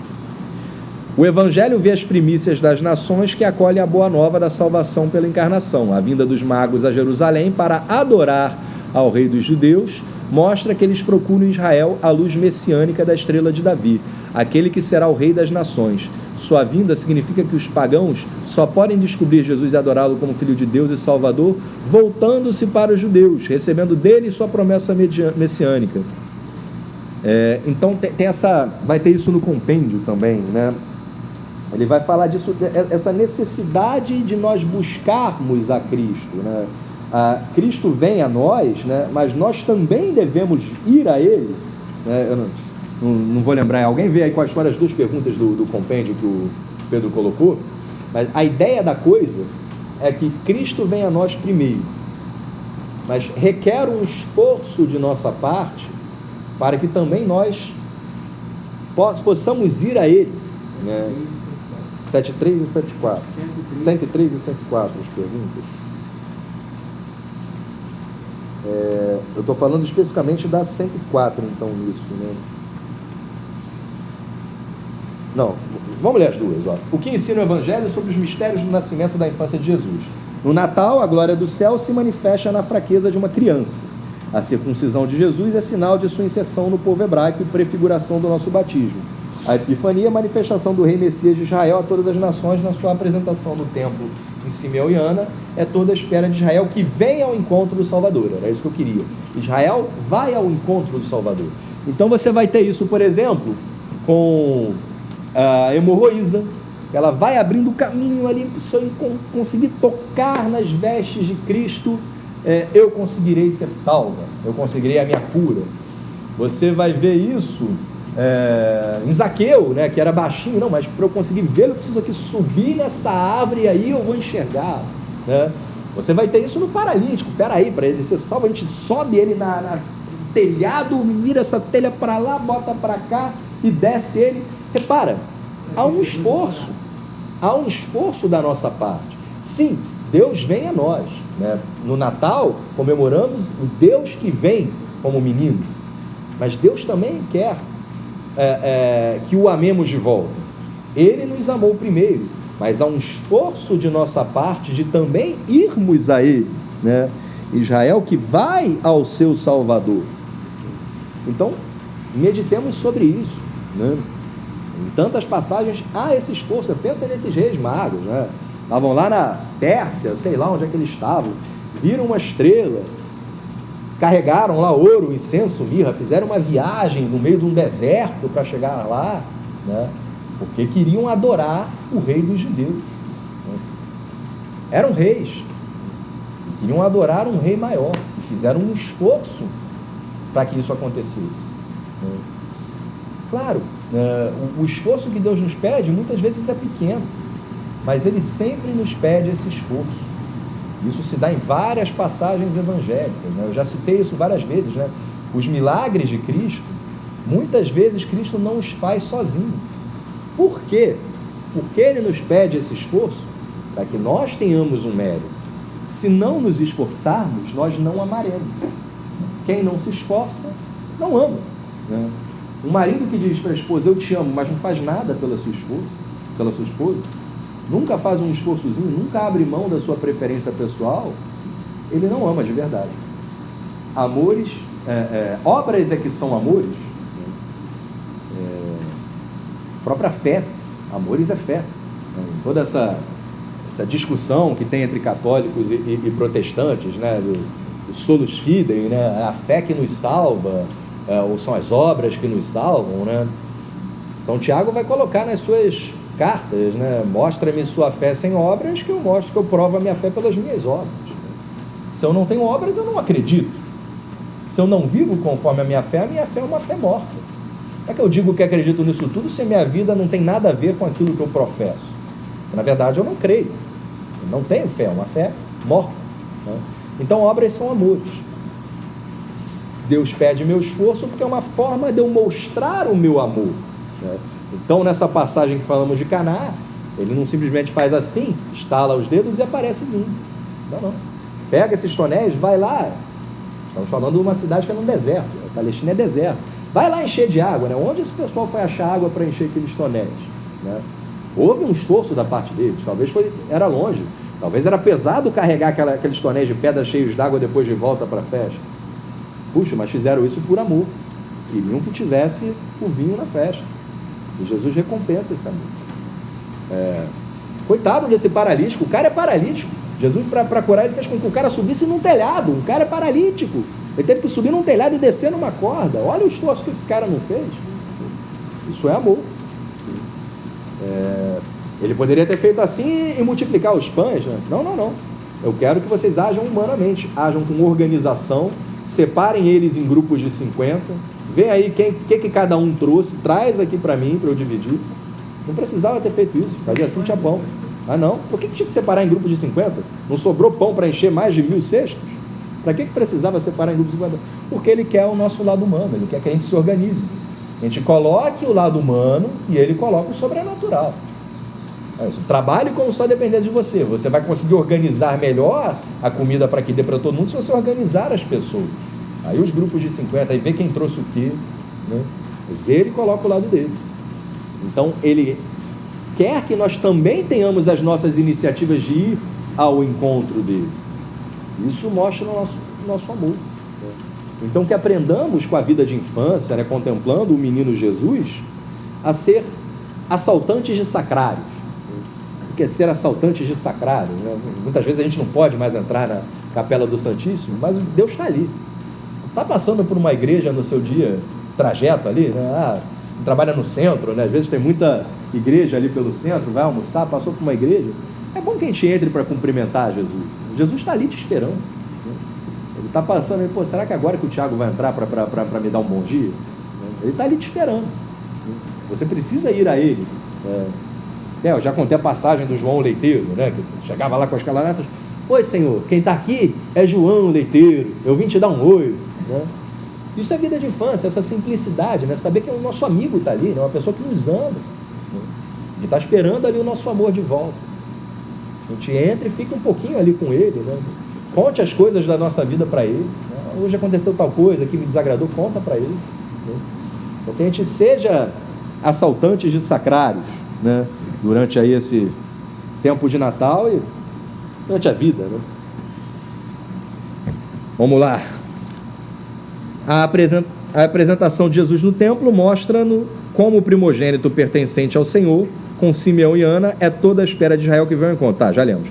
A fuga para o Egito e o massacre dos inocentes manifestam a oposição das trevas à luz.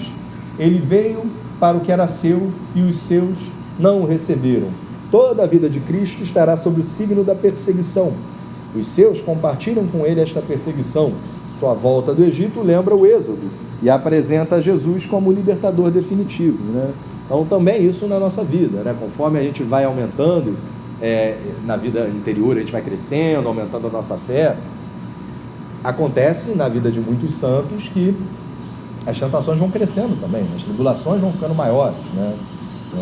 O diabo vai querer te atacar, né? Com todas as unhas e dentes, né? Então, existem as trevas que se opõem à luz, né? Isso faz parte, não devemos nos intimidar em relação a isso e saber que Deus está no comando. E nada vai acontecer que não seja permitido por Deus, né? Permitido por um Deus que é um Pai, que nos ama. Os mistérios da vida oculta de Jesus. Durante a maior parte da sua vida, Jesus compartilhou a condição da imensa maioria dos homens, naquilo, né? Não é ele o filho do carpinteiro, né? Ele vivia uma vida ordinária, uma vida como a de nós, homens, né? Sem grandeza aparente, né? Digo sem grandeza aparente, porque certamente ele fazia aquilo bem feito, tudo que fez bem feito, mas aparentemente não havia grandeza numa vida de carpinteiro. Vida de trabalho manual, vida religiosa judaica, submetida à lei de Deus, vida na comunidade. De todo este período nos é revelado que Jesus era submisso aos seus pais, né? Aquela passagem que a gente leu, né? E lhes era submisso, né? Então isso ajuda a gente a interpretar a passagem, né? Porque quando ele fala assim, não sabeis que eu devo fazer as coisas do meu pai, não é que ele era um respondão para sua mãe, era algo que precisava ser dito, e dizia a respeito à sua união hipostática, né? Que ali está Deus, está homem, né? Mas o evangelista São Lucas, ele reforça depois, e lhes era submisso, ele era obediente aos seus pais, né?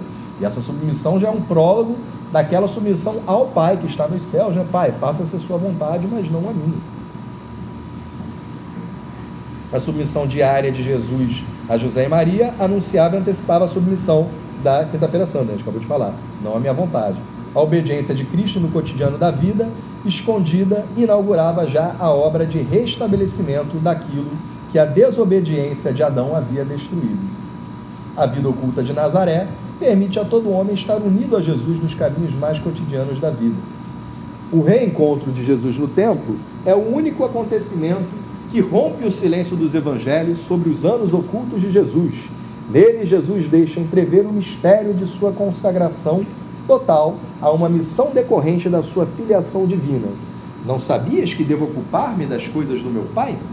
Maria e José não compreenderam esta palavra, mas a acolheram na fé, e Maria guardava a lembrança de todos esses fatos no seu coração, ao longo dos anos em que Jesus permanecia mergulhado no silêncio de uma vida ordinária. Então terminamos aqui nos voltando mais uma vez para Maria, nos voltamos mais uma vez para a Sagrada Família, que não compreendia, mas meditava as coisas no seu coração. Então, às vezes, fatos da vida, alguma coisa pode acontecer com a nossa vida que a gente não compreende, né? Puxa, Senhor, eu não compreendo por que fulano foi morrer de coronavírus agora. Eu rezei tanto, não compreendo. Mas a gente não se queixa, a gente pode levar isso para o coração, pode levar isso para a oração pessoal, e muitas vezes na oração pessoal Deus vai nos esclarecer, né, o porquê que isso aconteceu, né? Maria também não compreendia. A gente fala aí das nossas verdades de fé, né? Quando eu fiz aquela aula lá do sexto mandamento, algumas pessoas me procuraram, ou antes ou depois da aula, para falar de algum aspecto do sexto mandamento que não é compreendido, né? Algumas coisas a gente tem dificuldade em viver por não compreendê-las, né? E, bom, a gente pode simplesmente vivê-las porque Deus nos pede, mas é muito bom que a gente as compreenda também, né? Então Deus permite, né? Deus nos deu uma razão para que a gente compreenda aquilo que a fé nos pede, né? Então é bom que a gente estude esses assuntos, que a gente medite sobre eles, que leve eles para a nossa oração pessoal, para procurar ter uma compreensão maior, ainda que inicialmente possamos não compreender como Maria, que não compreendia, mas meditava as coisas no coração, né? Então que aprendemos com ela a ser mais contemplativos, que rezemos agora esse Ângelus com um pouco mais de devoção, né? Um pouco mais de devoção, né? Pensando em como Maria meditava todas essas coisas no seu coração, né? Ela não compreendia como que Deus pedia para ela para ser mãe do Salvador, ao mesmo tempo que ela já tinha entendido que Deus lhe pedia a virgindade, né? Quando o anjo a anuncia, né? Mas como isso se dará se não conheço homem nenhum? Não temos aqui uma Maria desobediente, né? Temos aqui uma Maria que quer entender qual é a vontade de Deus. Mas como? O que eu preciso fazer, né? E o anjo entende e responde: não se preocupa, né? Você pode continuar virgem. O Espírito Santo virá e ele cobrirá com sua sombra. Ok, quero compreender o que eu devo fazer. Então, podemos aí, nessas semanas de Advento e no tempo de Natal, rezar o Ângelus com um pouquinho mais de devoção, né? Se colocando no lugar de Maria, né? Que via essas coisas e as meditava em silêncio no seu coração. Ok? Vamos rezar o Ângelus? O anjo do Senhor anunciou a Maria: Ave Maria, cheia de graça, o Senhor é convosco. Bendita sois vós entre as mulheres, bendito é o fruto do vosso ventre, Jesus. Santa Maria, Mãe de Deus, rogai por nós, pecadores, agora e na hora da nossa morte. Eis aqui a escrava do Senhor. Faça-se em mim segundo a vossa palavra. Ave Maria, cheia de graça, o Senhor é convosco. Bendita sois vós entre as mulheres, bendito é o fruto do vosso ventre, Jesus. Santa Maria, Mãe de Deus, rogai por nós, pecadores, agora e na hora da nossa morte. E o Verbo divino se fez carne E habitou entre nós. Ave Maria, cheia de graça, o Senhor é convosco. Bendita sois vós entre as mulheres, bendito é o fruto do vosso ventre, Jesus. Santa Maria, Mãe de Deus, rogai por nós, pecadores, agora e na hora da nossa morte. Rogai por nós, Santa Mãe de Deus. Para que sejamos dignos das promessas de Cristo. Oremos. Derramai, ó Deus, a vossa graça nos nossos corações, para que nós, que conhecendo pela anunciação do anjo a encarnação do vosso Filho, cheguemos por sua paixão e cruz à glória da ressurreição. Por Cristo, Senhor nosso. Amém.